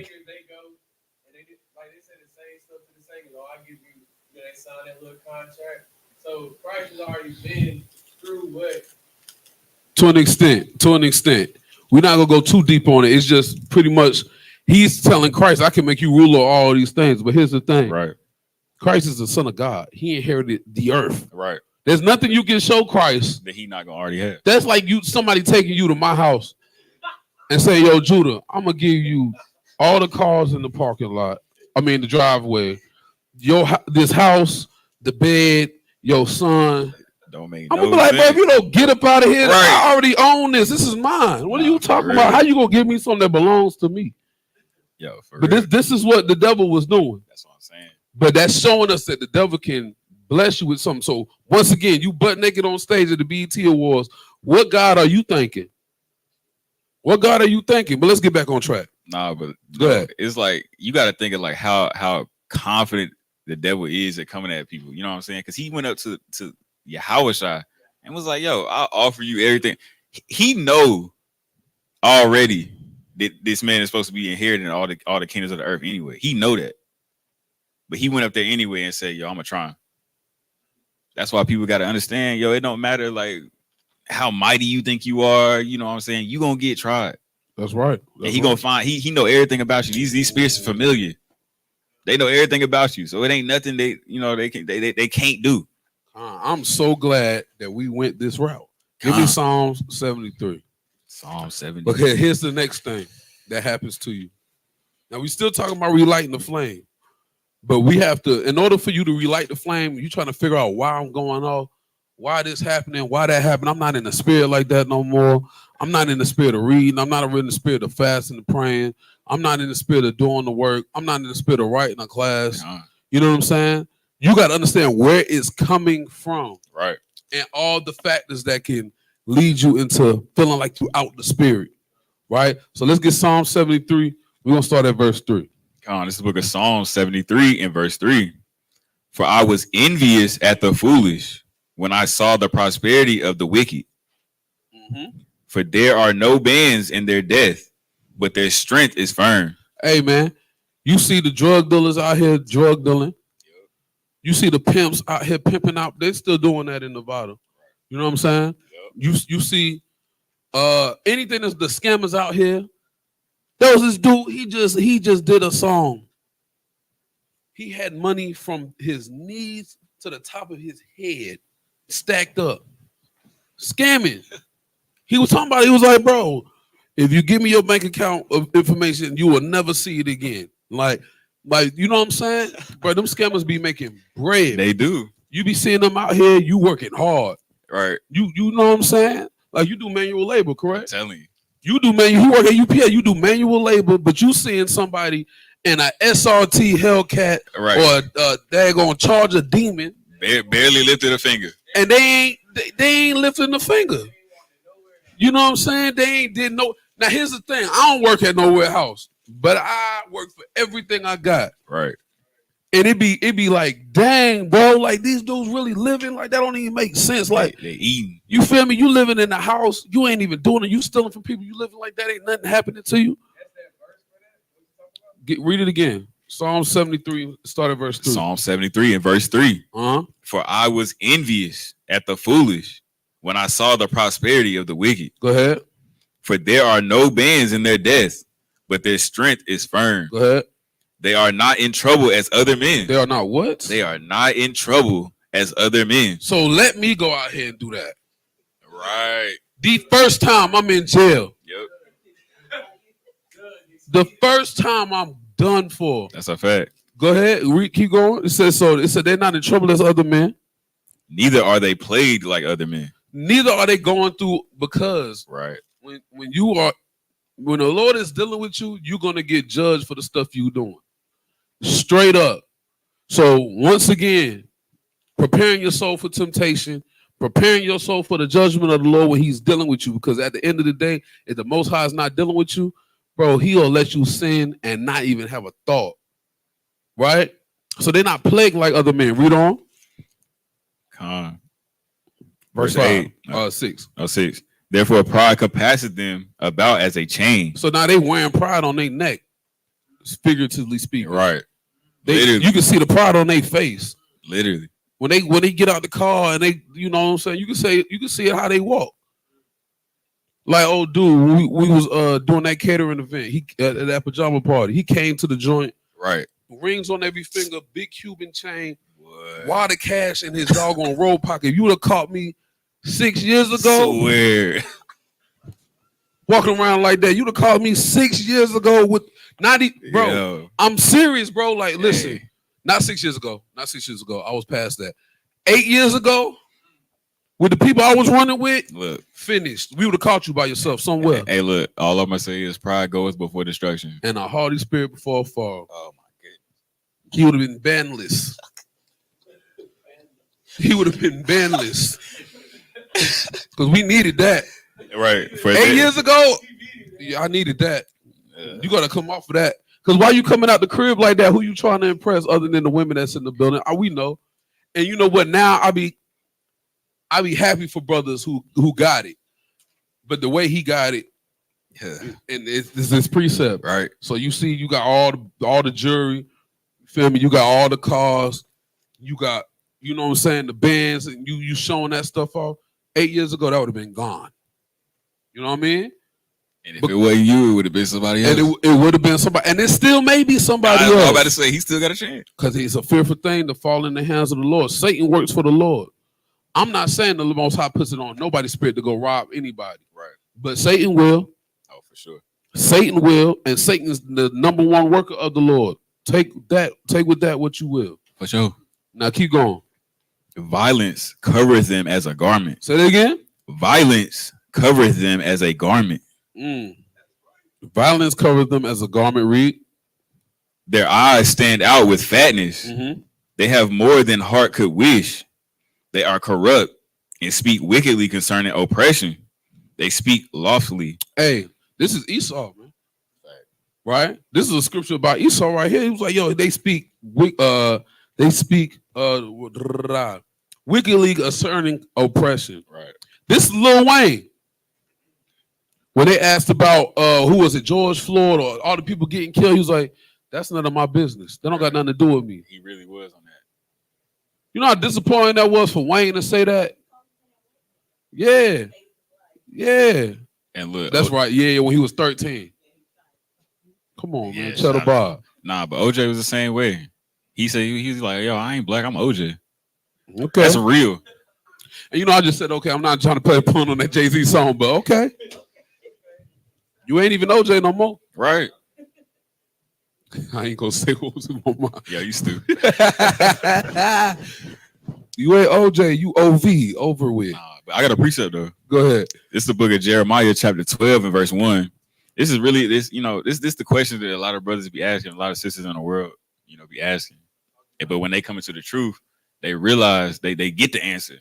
They finally realize, oh, okay. It says, righteous art thou, O Lord, when I plead with thee, yet let me talk with thee of thy judgments. Wherefore doeth the way of the wicked prosper?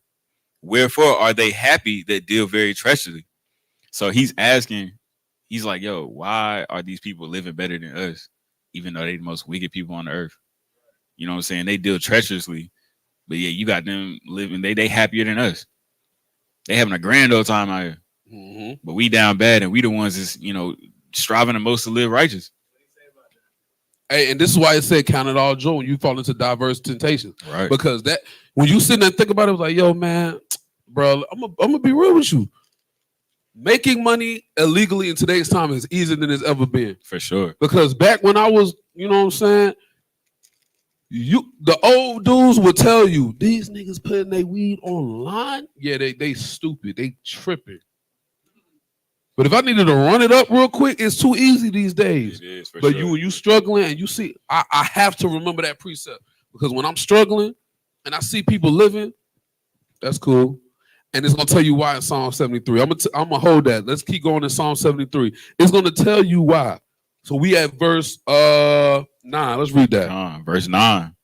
They set their mouth against the heavens, and their tongue walketh through the earth.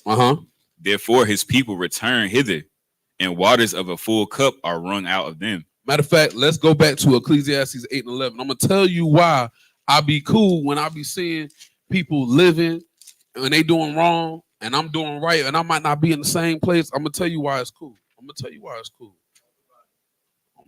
why. Let's go back to Ecclesiastes 8 and 11. Let's read 11. We're gonna read through 13. This is the book of Ecclesiastes, chapter 8, starting at verse 11.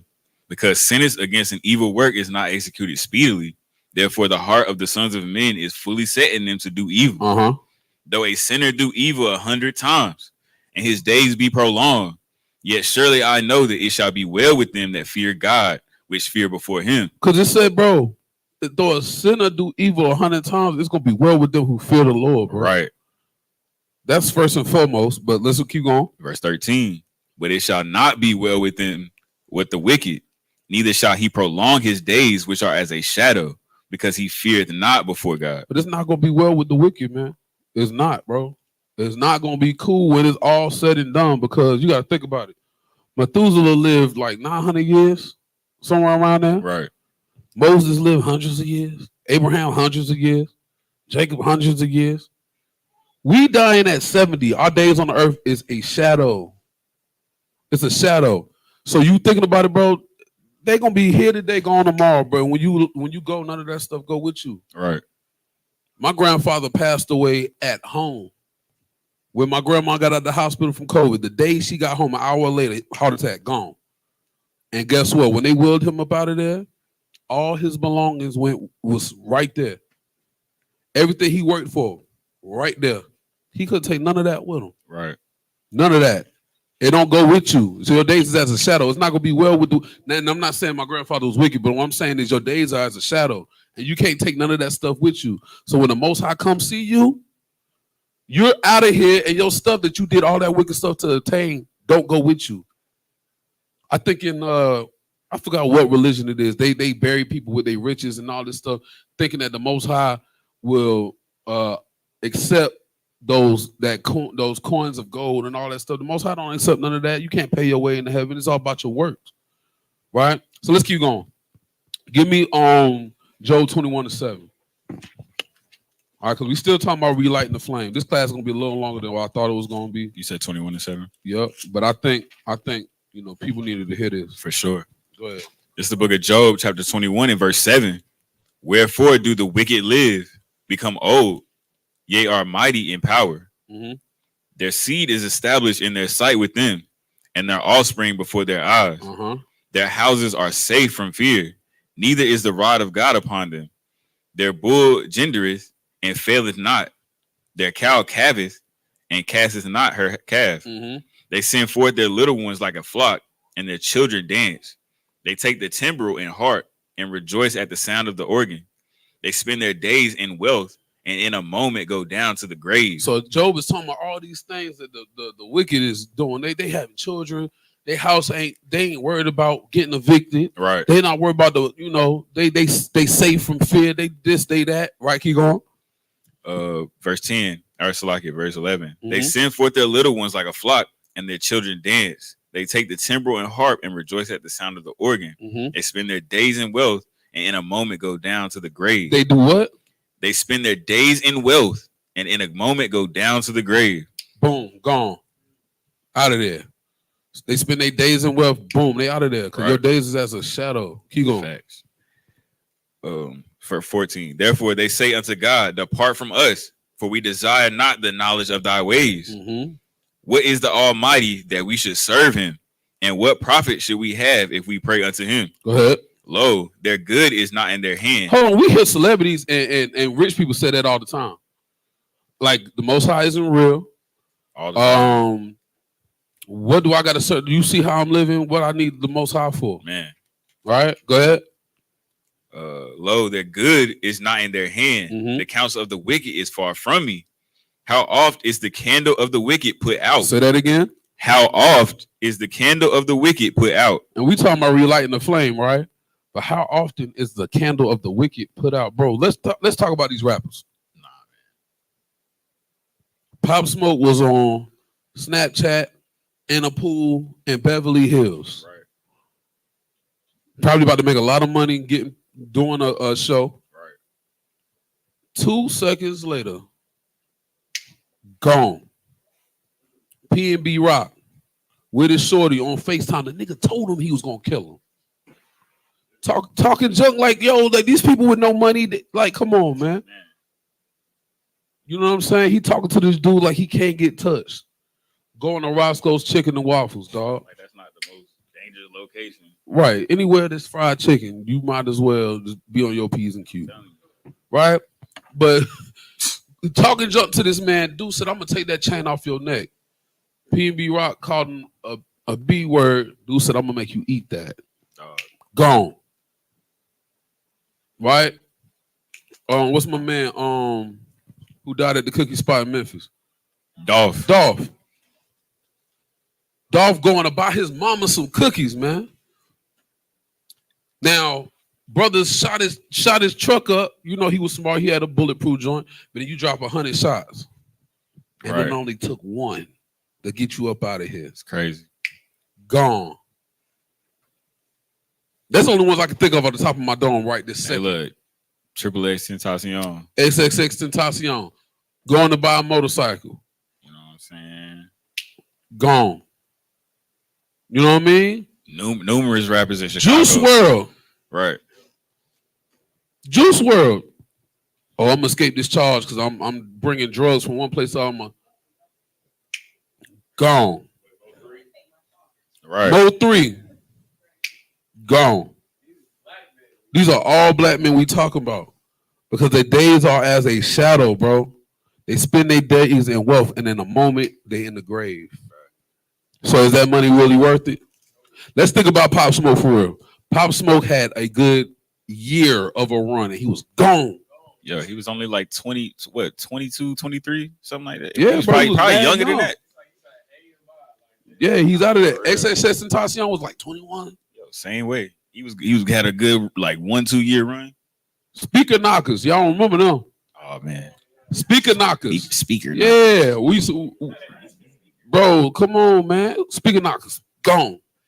Hit after hit after hit after hit, gone. They not walking in the ways of the Right. Lord, so they get their wealth and then they out of there. And Satan, who signs you, know what's up. Oh, for sure. Why do you think Jonathan said that in one of his songs? They putting life insurance policies on these artists They gonna get that money back. because they know what's up. They gonna get that money. They getting they they're not playing, right? So let's keep going. We at verse I was about to say, let me get a precept. yeah, real you quick. got to bring it out. This is the book of Matthew, chapter 6, and verse 19. Lay not up for yourselves treasures upon earth, where moth and rust doth corrupt, and where thieves break through and steal. But lay up for yourselves treasures in heaven, where neither moth nor rust doth corrupt, and where thieves do not break through nor steal. We're supposed to be storing up treasures in heaven rather than trying to store up treasures on the earth, you know, like we've been saying for the last like 10 minutes. You know, you can stack up all the money you want, get all the bread you want, buy all the cars you want. You know what I'm saying? All of us, you know, we strive to have things, you know, start businesses, you know, and get decent cars, you know what I'm saying? Take care of our family and everything. But we got to understand, even in the book of Ecclesiastes, it tell you that everything on this earth is vexation and vanity. Because at the end of the day, we here to accomplish things, but we finna leave all of it once we die. Once we die, you know, it's gonna be maybe what you say 10, 20 years, people just gonna forget about you for real. That's right. You know what I'm saying? Because your life is like a shadow. That's right. It's here today, gone tomorrow. Yep. You up out of here, man. Let's think about it, right? My grandmother passed when I was 19. Man, I cried so crazy because it was, you know what I'm saying? And I know to her it was probably the same thing because she knew she was about to go. You know what I'm saying? When last time I saw her in the hospital, she knew she was about to go. Right. I'm sure she could remember the day I was born. You know what I'm saying? Man. Here today, gone. Your life is as a shadow. I was 16 seconds ago. That's how I feel. Nah, for real. If you really look at like the time.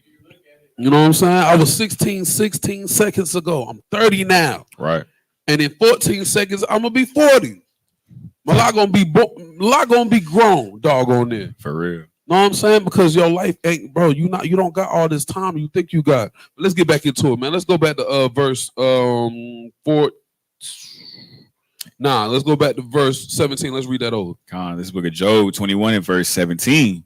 How oft is the candle of the wicked put out? And how oft cometh their destruction upon them? How often does their destruction come upon them, man? The wicked. How often does that destruction come upon them? Right, Guillaume? God distributeth sorrows in his anger. They are as stubble before the wind, and as chaff that the storm carrieth away. So, man, the Most High, right? The Most High distributed sorrow in his anger. Facts. Right? So you're not even supposed to envy the prosperity of the wicked because they're gonna be here today, gone tomorrow. That mess is over with. That same brother we were just talking about, but I'm waiting on it. Not that I want it for the brother, but I hope. Honestly, bro, I Bruh, hope he give that up I'm for real. because he's about to be gone for a while. But you don't think them police is just sitting there just watching? He letting you get your bread, Oh, look, bro. and you about to be out of here. They don't be understanding. And it's like you said, having your product on the internet, online, they already know, bro. Like It's over with, bro. Come on, man. Right? So let's now we better go into the consequences of losing zeal. What is zeal? The zeal is that fire you got when you first come into the truth. Right? This notebook right here. This notebook right here was one of the first notebooks I had. And when I was losing a little bit of zeal, man, I went right back into this notebook. Like, yep, I'm about to, I remember this class. Oh, man, I got classes of elders that are no longer with us in this class. I mean, this notebook. that's crazy. You know what I'm saying? And another one at home. And I'm going back to this. That's why I keep saying, remember your first works, man. Right. You know what I'm saying? Because sometimes you got to go back to these classes that gave you that zeal in the first place. That gave you that, make sure you on fire. You know what I'm saying? Because it's easy, bro. It's easy to lose that motivation, bro. You know what I'm saying? When you're trying to build and nobody's acknowledging the building, Right. nobody is helping with building. You know what I'm saying? That's why the Most High said pray for laborers, man. But even if they don't come, guess what? We're gonna do the work anyway. Right? So let's look at let me go to Hebrews real quick. Let me go back to my notes. Let's go to we're gonna talk about the penalty or the price for losing zeal. Let me go get back to my notes real quick, man. Let me get back to my notes. Salakia, y'all. I got two of the same classes and they were different precepts, so I can really teach this joint till tomorrow. But I ain't gonna do that. I'm not Captain Aharon. You know what I'm saying? Right? That brother said, I'm gonna teach, brother. All right. You know what I'm saying? Shit, I got more than that. I ain't even gonna hold you. Salahi, y'all. You got a precept you want to bring out? Oh, I got it. I was about to say, I was about to just go to the Let me get Hebrews 10 and 31. Hebrews 10 and verse 31. Mm-hmm. It is a fearful thing to fall into the hands of the living God. So we brought this out already, right?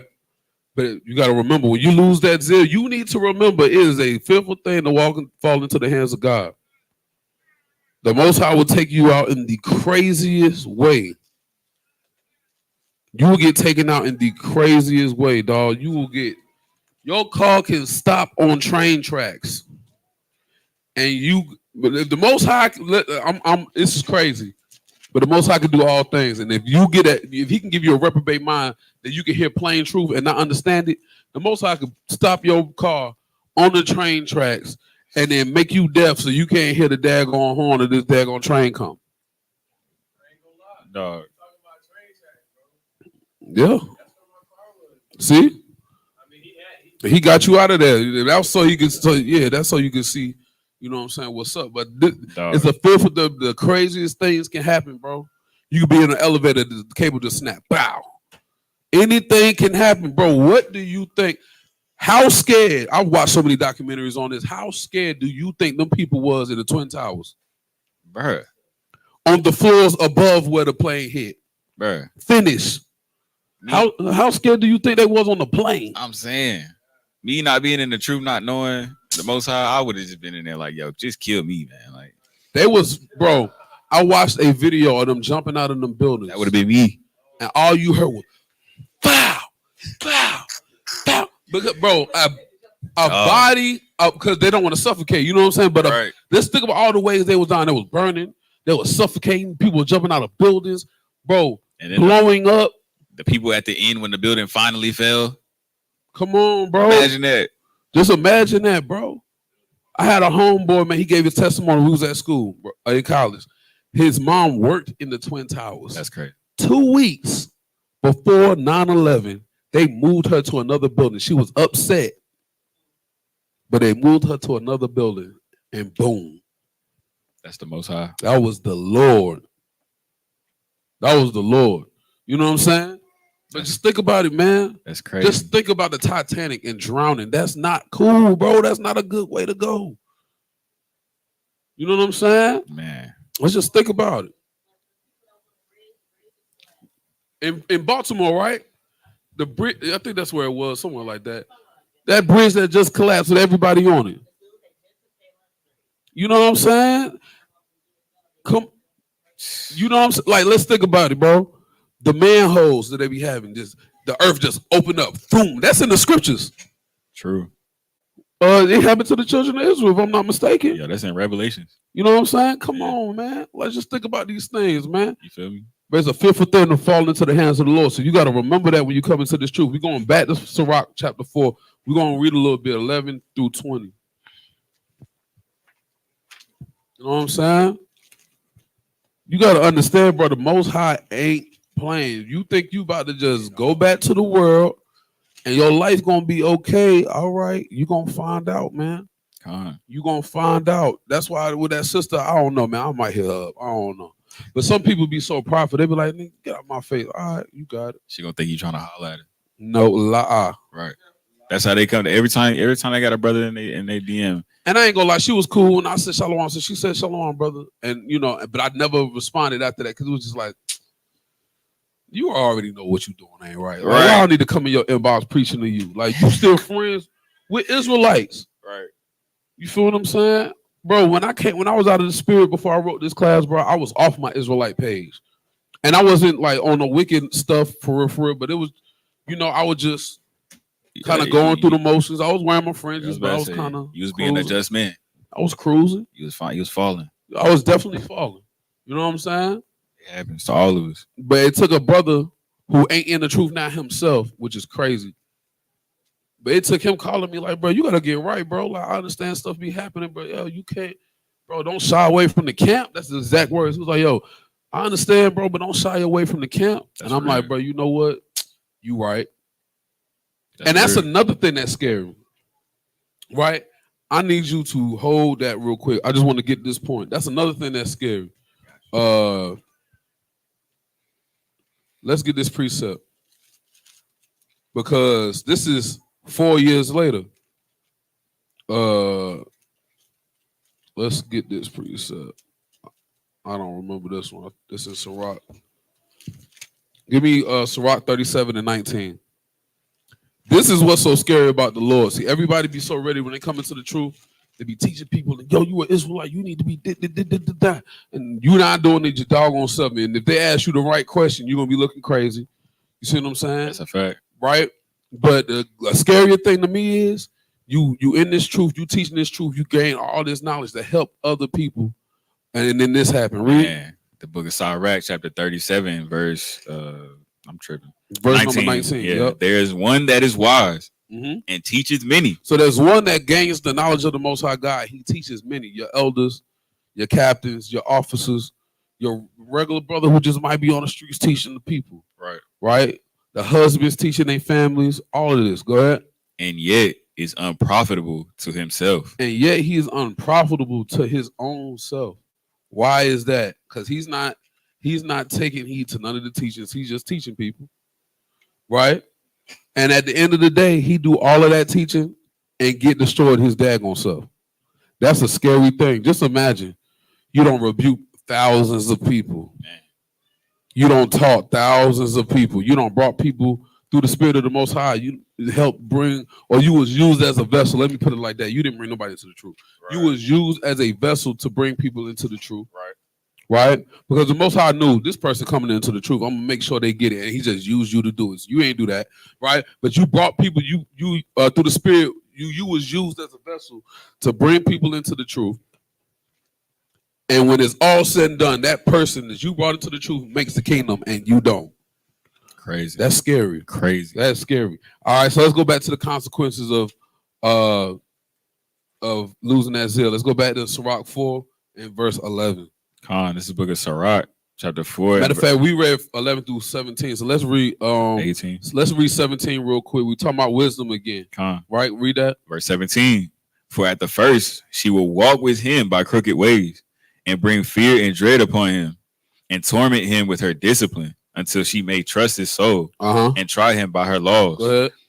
Then will she return the straight way unto him, and comfort him, and show him her secrets. But if he go wrong, she will forsake him. But if you are dead set on doing what you want to do and going wrong, wisdom is going to forsake you. That's a fact. You're going to start forgetting precepts. You ain't going to be cognitive of the feast days no more. You ain't going to remember you don't got your fringes on when you leave the crib. Crazy. You know what I'm saying? You know, you're going to find yourself not being able to not talk to different females and be a homemonger. You gonna find yourself doing all of these things. They say if he go wrong, she's gonna forsake him. Right. It's just like your girl. Let's just be real. It's like your girlfriend. You know what I'm saying? You know we got wives in here, but it's like your girl. You do the wrong thing for too long, she gonna sit there for a minute. She'll sit there for a minute, and then after that, it's over. She's gone. Oh, why? That's what happens, right? Why you? That's funny how the Most High like the wisdom unto a woman, because this is what they do. Nah, that's a fact. I ain't gonna lie, I don't understand it, but women will be in a domestic violence situation and stay for a certain amount of time. I don't understand that by no means, but you know what I'm saying? When you go wrong, wisdom must be with you for a minute because she's gonna torment you, get you back right, and then when she sees she can't trust you, gone. It actually tells you that earlier in the chapter. Keep reading. Verse 19. But if he go wrong, she will forsake him and give him over to his own ruin. Give you over to your own ruin, which is that reprobate mind, right? Which is your light getting put out, right? The light is your conscience, right? You don't got nothing right there. Anyway, everything is here, right? And when you read the Bible, it talks about the heart. Your heart is the mind. Your conscience in your mind. You know what I'm saying? So you being cognitive of going wrong. You getting cognitive of going off. Like, yo, I shouldn't have did that. There's a lot of times as soon as I do something like, yo, I shouldn't have did that. Dog. Post sin clarity. Yeah, bro. And we need to have pre-sin clarity. That's what the scriptures is for, right? That's right. Or that's what the fringes is for. Right. You know what I'm saying? But keep going. Verse 20. Observe the opportunity and beware of evil. And be not ashamed when it concerneth thy soul. So, hey, observe the opportunity. You're not supposed to be ashamed when it concerns your soul. So you doing things you not supposed to be doing. And it's you and your homeboys. You can't be scared to be like, yo, we ain't supposed to be doing this. That's a fact. Let's wrap this up. We ain't supposed to be doing this. That's real. That's real. When it concerns your soul, bro, because at the end of the day, bro, you take account for your own sins. You're taking account for your own sins. You can't be like, well, my partner was doing this and my partner was doing that. And I was just trying to, the Lord don't care about that. That's why it says, bro, you got to take heed. Read that one more time. It says, observe the opportunity. Observe the opportunity. For real. Take this opportunity because it's not going to be, you're not going to have it forever. Right? Hey, Salaki. Go ahead. Yo, it's like when you out with your friends or y'all your brothers. Y'all out, y'all done had some drinks, you know what I'm saying? Everybody kind of, you're not drunk, but you out there, feeling good. You really got to be the one. If you the brother in the group that know about the truth, let's say you hanging with your friends from the world. If you the brother that's in the truth and you understand that you're supposed to be moving a certain type of way and you're supposed to be the vigilant one, you got to stand on that. That's why it says observe the opportunity and beware of evil. You feel me? If y'all all, under the deception of sin, you know what I'm saying? You kind of blinded at the moment, you know what I'm saying? Evil can hit y'all at any time. That's right. That's right, man. So let's where we at? Let's move on to Mark chapter 4. I ain't gonna lie, I'm not gonna get all of this because this is a long class with all the notes that I have, but I just wanna make the points, man. Mark chapter 4. We're going to start at verse 3. This is the book of Mark, chapter 4 and verse 3. Hearken, behold, there went out a sower to sow. And it came to pass, as he sowed, some fell by the wayside. And the fowls of the air came and devoured it up. And some fell on stony ground, where it had not much earth. And immediately it sprang up, because it had no depth of earth. But when the sun was up, it was scorched. And because it had no root, it withered away. And some fell among thorns, and the thorns grew up and choked it, and it yielded no fruit. Hey, and this is what happens when you're not grounded and rooted in the word. Like, you really don't have no connection with the Most High God. Right. You don't have the basics, because in the beginning, when you plant a seed, the roots are what sprout first. Right.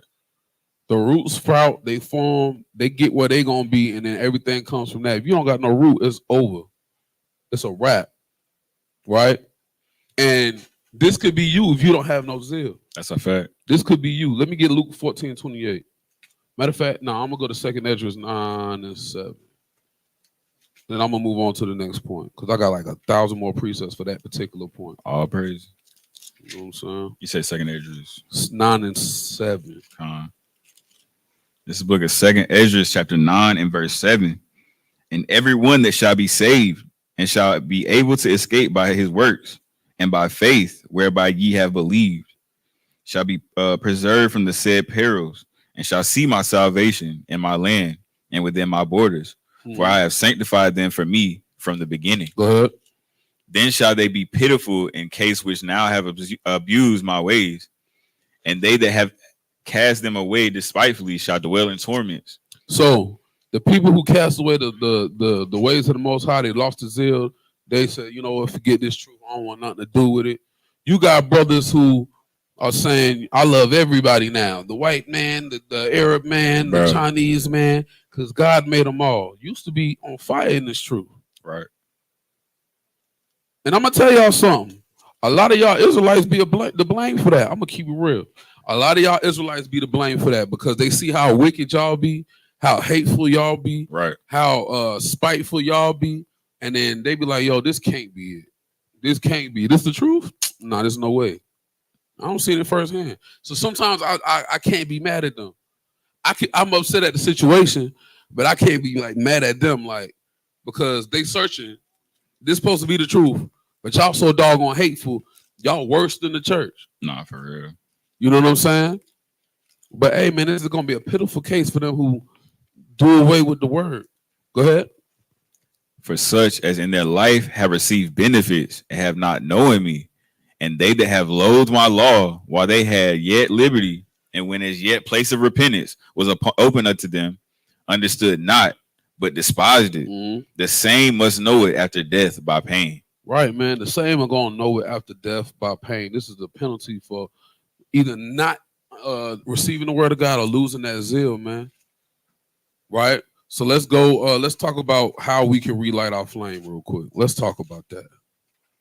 How we can relight our flame. Let's go to Sirach 15 and 11.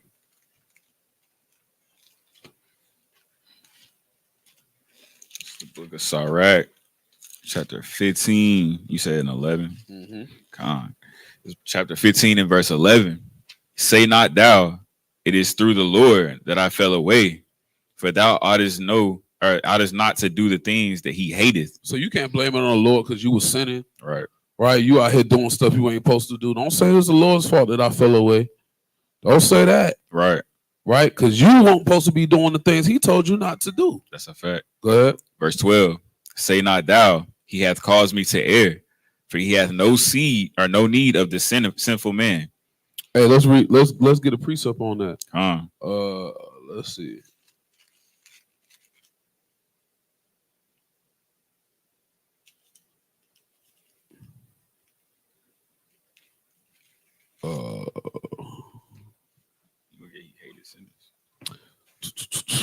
Let's see. Give me James 1 to 13. There's another one I'm looking for as well. This is the book of James, chapter 1 and 13. Let no man say when he is tempted, I am tempted of God. For God cannot be tempted with evil, neither tempted he any man. So the Most High is not tempting you with evil. So right. Don't even say that. Right, let's go back to Sirach 15.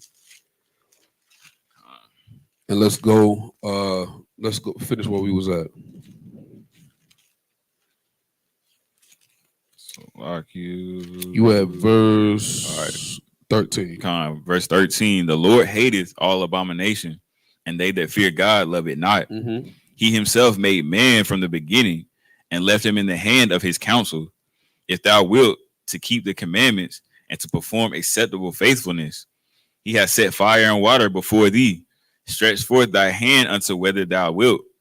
Before man is life and death, and whether him like it shall be given him. So pick a side. Facts. Whether you gonna be evil or whether you gonna be doing the work of the Lord. Let's pick a side, right? And guess what? The side that you pick might not be the popular side. You might lose your wife beside picking the popular side. Straight up. She could be posting all the precepts. She miss whatever your Hebrew name is. You know what I'm saying? You make the unpopular decision to truly follow the Lord. If she ain't in the spirit, she's gone. Since your husband might, you know what I'm saying? You might be the Proverbs 31:10 on down to the T. Crazy. And if your husband ain't in the spirit, he might be gone. Straight up. Straight up. That happens. Your best friend. Bro, I know people who mother stopped talking to him behind this. Yo, I got family members that be looking at me weird. They be like, yo, you believe in God and you believe that white folks is going to hell? Yeah, wait. You the weird one. Right. Hey, you know? So, hey, all of these things may happen, right? So with that being said, all right, let's go to Proverbs 4:23. These things may happen, bro. Like, even in your congregation, brothers might start rocking with you if you in the spirit too much. And what is in the spirit too much? That don't even make sense. It's just what more than what they're in the spirit in. Let's be real. Let's just be real, right? Give me Proverbs 4:23. Come on, this is the book of Proverbs, chapter 4 and verse 23. Mm-hmm. Keep thy heart with all diligence, for out of it are the issues of life. So you got to keep the diligence, man. You got to keep your heart with all diligence, man. That's going to be a tough thing to do, but you got to stay the course. You got to stay the course, right? You got to understand that. Now, we already read Psalms 51, but you got to say that prayer, man. Ask the Most High, bro. You got to confess your faults to the Most High. Set your complaint before the Most High. Make supplication unto the Lord. And ask the Lord, don't take his spirit from you. Because every time you go off, you one step closer for him to say, you know what? He playing. Boop. Get him Right out. out. Gone. Right? And it can happen just as quick as when the power go out in your crib. Your lights don't dim. They don't dim until they go off. Them lights be on, that's you know, boom, lights off. Right. You know what I'm saying? So you got to understand that, right? Give me where we at? Let's go to Proverbs 24:6. We got to stay the course, man. We got to remain diligent. Even when you don't feel like it, that's discipline. That's what discipline is. When you don't feel like doing it and you do it anyway. Right, go ahead. You said 24:6, right? Proverbs 24:6. Con, this is the book of Proverbs, chapter 24 and 6. For by wise counsel thou shalt make thy war, and in multitude of counselors there is safety. Wisdom is too high for a fool. He openeth not his mouth in the gate. He that deceiveth or deviseth to do evil shall be called a mischievous person. Read that again. Verse 6. Yep. Verse 6. For by wise counsel thou shalt make thy war, and in multitude of counselors there is safety. In a multitude of counselors, there's safety. So when you feel yourself going out the spirit, you got to go get counsel. That's a fact. You need to go holler at somebody. Like, yo, I don't feel, you know, how I used to feel. The fire feel like it's going out. I don't be feeling like studying, you know. I don't feel like going to camp. Feast days, I don't feel like writing no lessons. You're supposed to get counsel, man, because where there's counsel, there's safety, man. They can probably reel you back in. That's a fact. Go. Let's go to we're gonna stay in Proverbs 38, and let's go to 24. We're gonna read 24 and 25. You said Proverbs what? 38. There's no 38. Oh, that might not be Proverbs then. What word is that? Forget it. I'm gonna drop I was that. about to say it's a 20. I don't even know if that is A2. Let me go to 28 real quick. You said 28 what? My bad. 24. Let me see. Now I don't know what in the word that was. Let's go to Let's go to. We already read 4 and 23, I believe. Let me see. Yeah, let's get Matthew 7 and 13. Matthew 7 and 13. It's the book of Matthew, chapter 7 and verse 13. Enter ye in at the straight gate, for wide is the gate, and broad is the way that leadeth to destruction, Go ahead. and many there be which go in thereat. Mhm. Because straight is the gate, and narrow is the way which leadeth unto life, and few there be that find it. Mhm. Beware of false prophets, which come to you in sheep's clothing, but inwardly they are ravening wolves. Ye shall know them by their fruits. Do men gather grapes of thorns or figs of thistles? Mhm. Even so, every good tree bringeth forth good fruit, but a corrupt tree bringeth forth evil fruit. A good tree cannot bring forth evil fruit, neither can a corrupt tree bring forth good fruit. Every tree that bringeth not forth good fruit is hewn down and cast into the fire. Wherefore, by their fruits ye shall know them. So you gotta ask yourself, what fruits are you bearing? What fruits are you really bearing? You in here doing the work. You got the fruits of the spirit, or you got fruits of slothfulness and laziness and backbiting and all those different things. How is that important in relighting the flame? That's called soul searching. That's called self-reflection, Facts. right? So you have to do those things. Let's skip down to verse 24. Verse 24. Therefore, whosoever heareth these sayings of mine and doeth them, I will liken them unto a wise man which built his house upon a rock. So you're gonna have a solid foundation when you do the word of the Lord, right? You have to remember that. Read. And the rain descended, and the floods came, and the winds blew, and beat upon that house, and it fell not, for it was founded upon a rock. Mm-hmm. And everyone that heareth these sayings of mine and doeth them not shall be likened unto a foolish man which built his house upon the sand. And this is why, if you ain't in these scriptures, you're not keeping the laws, you're not rehearsing the righteous acts, you're not practicing being a good Israelite. Right. This is gonna be you. Your house is gonna be built on sand. This is how you can easily lose zeal, easily lose your flame, easily get the spirit taken from you, because your house ain't built upon nothing that's a substance. Sturdy. Right. Right. This is why brothers come and go. You know what I'm saying? This is why brothers come to class sometimes they don't. Right. This is why sometimes they come to camp, sometimes they don't. Right. This is why a lot of brothers only come to the feast days. And let's just be real. These same scriptures be read at camp and at the school on the Shabbat. Right. The only difference is on the feast day, there's what? Food. They come in for the food. Free stuff. And the good time. Right. You know, strong drink and the wine. And then you don't see them again until it's the next one. This is why, because their house ain't built upon a rock. Right. It's built upon sand.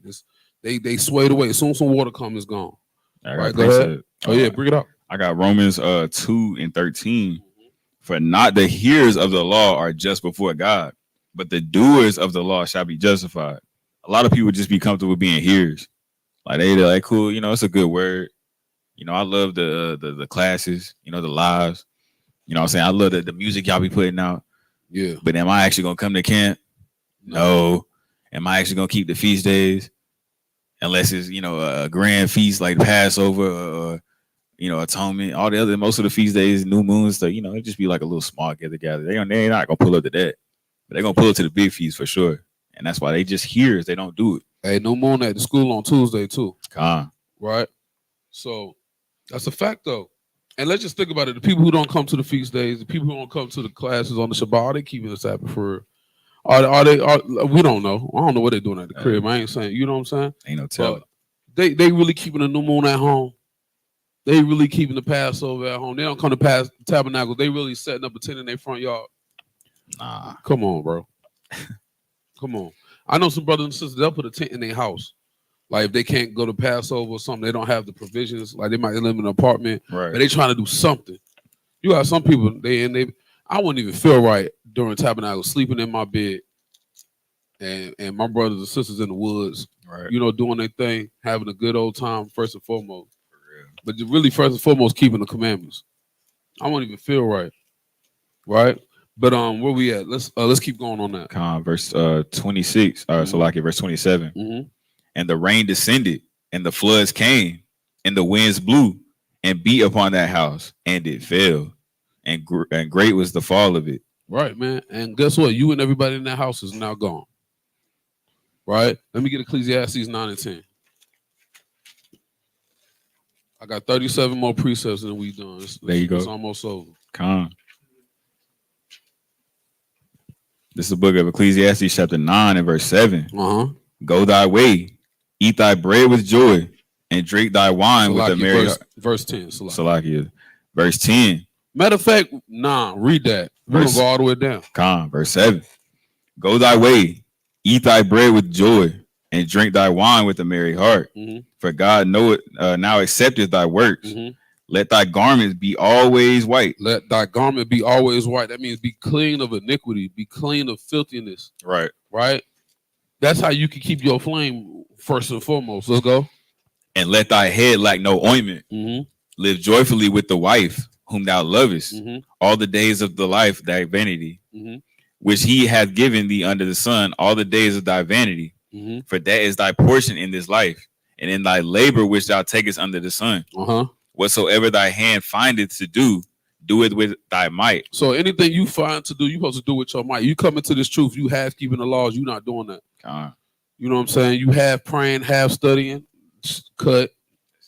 You know what I'm saying? Cut. You, man. You're supposed to do everything with all your might. That comes in business, the truth, your relationships. You're supposed to do that with all your might, man. That's a fact. Right? Keep going. For there is no work, nor device, nor knowledge, nor wisdom in the grave, whither thou goest. Right, man, because you can't do nothing else when you hit that grave. It's over. That's it. You getting judged by your works you did before you was in the grave. It's a wrap.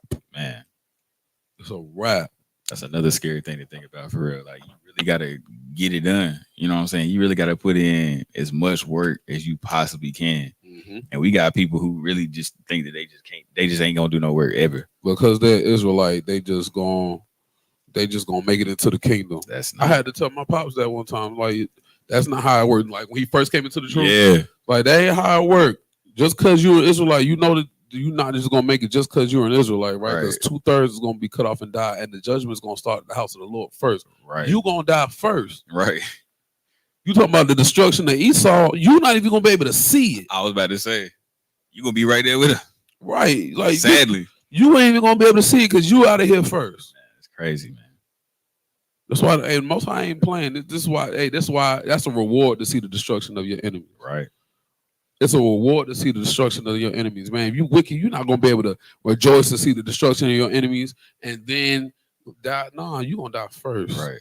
And that's the embarrassing part. It's because like you, especially you knowing the truth and you saying that, like, oh yeah, Esau gonna get this judgment and Moab gonna get that judgment, and then you turn out to be in the same exact predicament. Oh, that's gonna be crazy. Yep. Let me get Hebrews 10:34. This is the book of Hebrews, chapter 10, and verse 34. Mm-hmm. For ye had compassion of me and my bonds, and took joyfully the spoiling of your goods, knowing in yourselves that ye have in heaven a better and enduring substance. Mm-hmm. Cast not away, therefore, your confidence, which hath great recompense of reward. Don't cast away your confidence, man. You're supposed to have confidence in this word. You're supposed to have, what does Sarah say? Have confidence in your good descent. Right. You're supposed to have confidence in your forefathers, man, that you came from, Abraham, Isaac, and Jacob, knowing that the Most High accepted them into the kingdom, right? And they're going to be ruling well because they did the laws. They kept the laws of the Most High, man. Let me get a precept. Go ahead, Ken. This is the book of Luke. This is the book of Luke, chapter 9, verse 26. Let me get there. This is the book of Luke, chapter 9, verse 26. I'm tripping. Yeah, I'm about to just read it. Whosoever shall be ashamed of me and of my words, of him shall the Son of Man be ashamed when he shall come in his own glory and in his Father's and of the holy angels. So you can't be ashamed of the Most High. You got to be confident. You got to stand 10 toes in this belief. You know what I'm saying? And that's going to make you a better teacher. That's going to make you a better example when you stand at 10 toes. When people see this, you kind of like halfway in, halfway out, they're not going to listen to you, bro. That's right. That's right. Because you're going to look a hypocrite. Let me get 1 Corinthians 4, and we're going to read 1, then we're going to skip to 4, and then we're going to skip to 14. This is 1 Corinthians chapter 1, verse 4. I thank my God always on your behalf for the grace 2 Corinthians. Oh, I'm tripping. My bad. That's probably me. I did say 1 Corinthians. You said 4 and 1. 2 Corinthians 4 and 1. Therefore, seeing we have this ministry, as we have received mercy, we faint not. Bro, we can't faint when we receive this ministry, man. Right. Right? Keep going. but have renounced the hidden things of dishonesty, not walking in craftiness, nor handling the word of God deceitfully, but by manifestation of the truth, commending ourselves to every man's conscience in the sight of God. So we renounce the sin, man. Right. That's how you keep your flame. You renounce the sin. You renounce all the things you was doing in the world. You renounce all of those things. Right. Bro, you got to let some of that stuff go. That's why I said you caught me 8 years ago, bro, would have been. But now, no. Brother would have been naked like Joe, like what's her name in there? You feel me? Like the Christians thought Adam and Eve was. Right. Right? I would have let him keep his robe. That would have been it. Right? So we renounce those things. Go to verse 14. Not verse 14. Go to verse 4. Verse 4. In whom the God of this world hath blinded the minds of them which believe not, lest the light of the glorious gospel of Christ, who is the image of God, should shine unto them. Hey, man, the Most High blinded the eyes of them who don't believe. That's going back to that reprobate mind. Your light going out, your flame going out. You supposed to be scared of this thing. That's why we keep talking about it. Right, go to verse 14. Verse 14. Knowing that he which raised up the Lord, Yahushua, shall raise up us also by Yahushua, and shall present us with you. For all things are for our sakes, that the abundant grace might, through the thanksgiving of many, redound to the glory of God.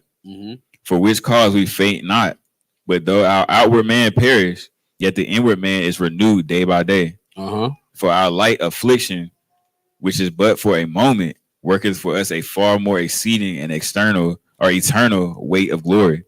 While we look not at the things which are seen, but at the things which are not seen. For the things which are seen are temporal, but the things which are not seen are eternal. So we got to remember, bro, the things that we don't see is eternal. The things that we do see is material things, tangible things. You know what I'm saying? Like we see those things are gonna be here today, gone tomorrow. Right? So we gotta remember these things, bro, they don't last.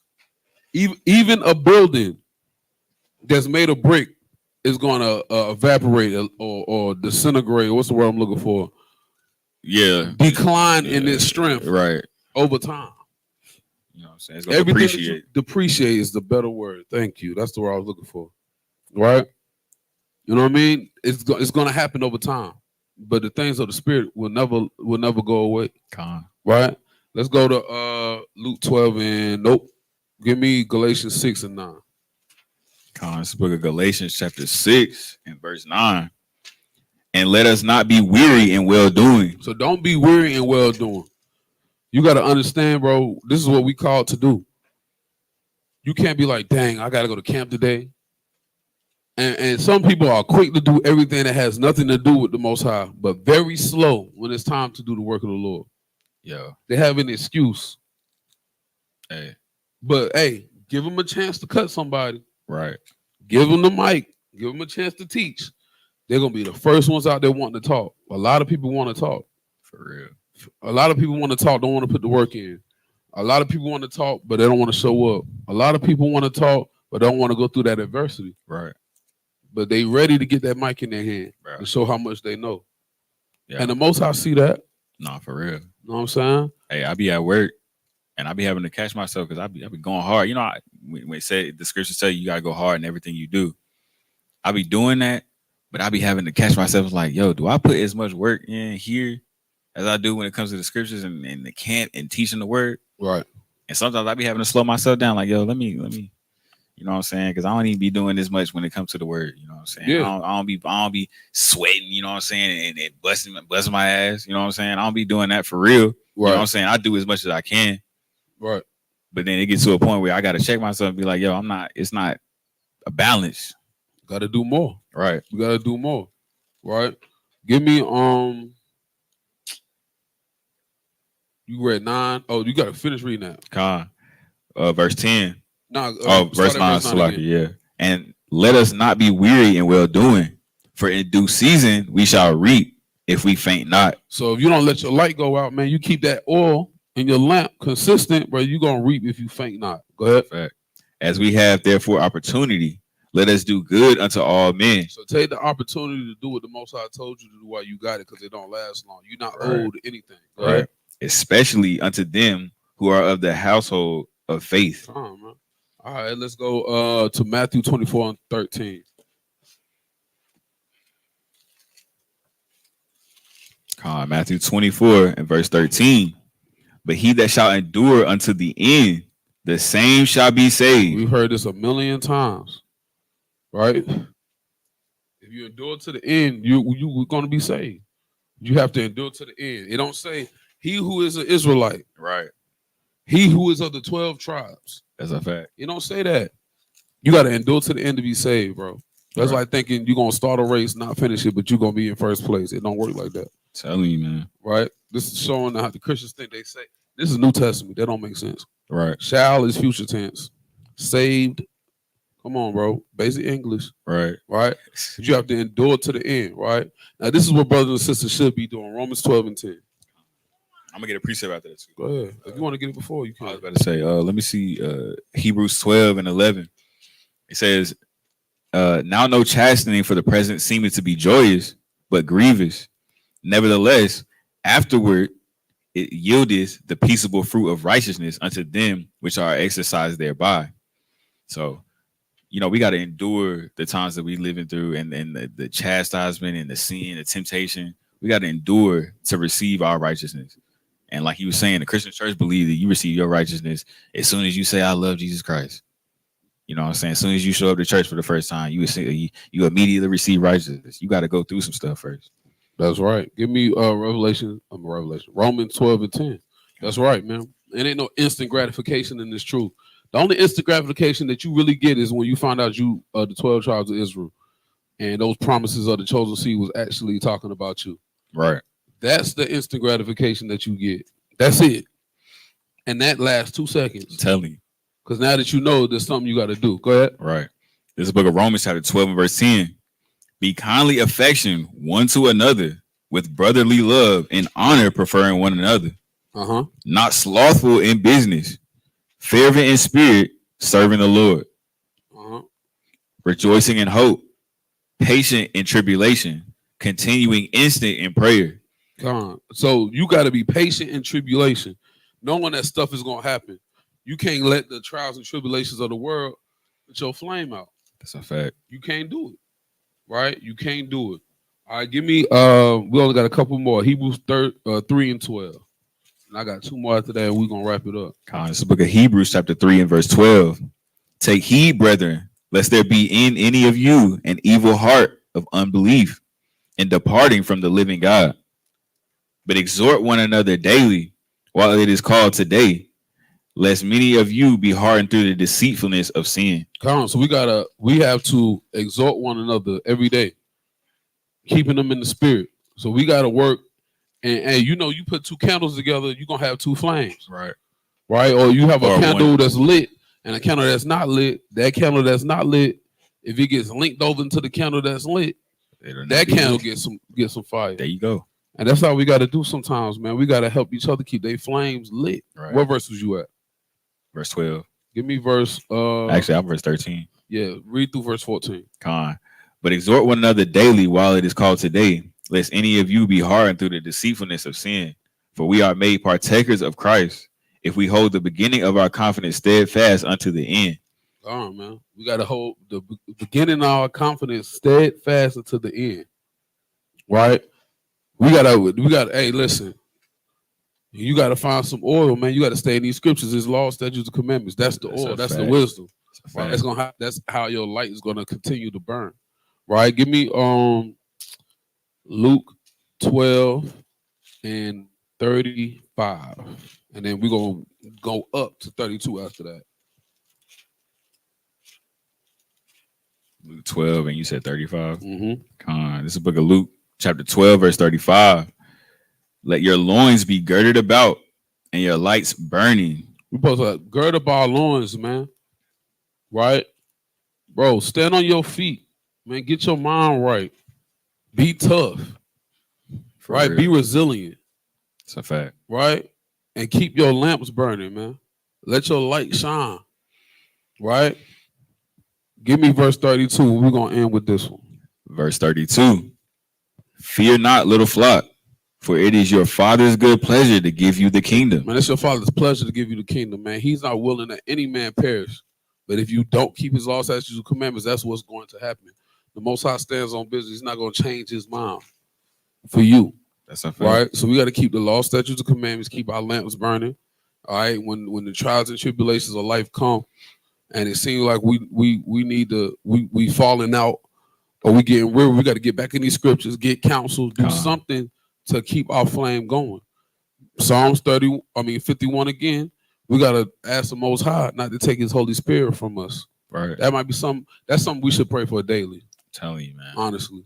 Ain't no mic. That's something we should pray for daily, man. Yeah. That we stay in the spirit.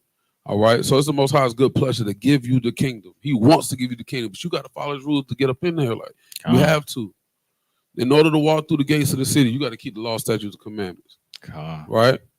Now with that, so hey, I hope this class helps somebody. There's probably be a part 2 because there's a lot more precepts. I swear there's probably 35 more precepts. I was about to say it. Yeah, it's a lot. I got some precepts too. So. Yeah, so we're gonna have to just do that. I was about to say part 2 coming soon. Part 2 coming soon, man. So hey man, let's get that Daniel 7:18. We're gonna get up out of here, man. Okay.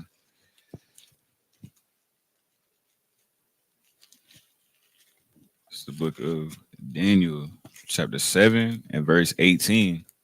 But the saints of the Most High shall take the kingdom and possess the kingdom forever, even forever and ever. By Hashem Mashiach Yahushua, man. By Hashem Mashiach Yahushua. All right, so with that, we're the Anointed House of Same. So I'm your brother Judah.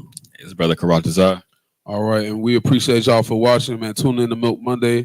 All right, Monday at 8:30, and our various classes through the week. All right, if it's on your spirit, donate to the camp at $ Anointed HOS. If you want to donate to the school, you can do so at $ AHOS School. Y'all pull up, man. Come to the school, yeah, man. Come to class, man. 1530 Woodmere Drive. Every week, we're going to start having class at 1 p.m. So if you're traveling an hour and a half, you don't have to get up too early to do so for that 11 o'clock class. We changed it to 1 so brothers can get some rest, on the Sabbath before we have class. But we got a building, we got a school for you. Right. You should be here. Quit playing, man. Hey, make sure you actually keeping the Sabbath too if you're not coming to the school. All right, so with that, we appreciate y'all. Shalom. Shalom.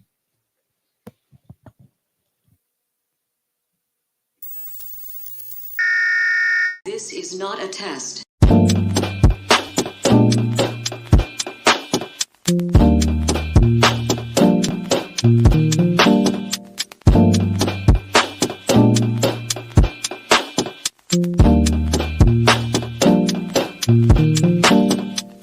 Black skin, black sauce, black Jesus, black music, black skin, black sauce, black Jesus, black music, black skin, black sauce, black Jesus, black music, black skin, black sauce, black Jesus, black music, black music, black music, black music, black music, black music, black music.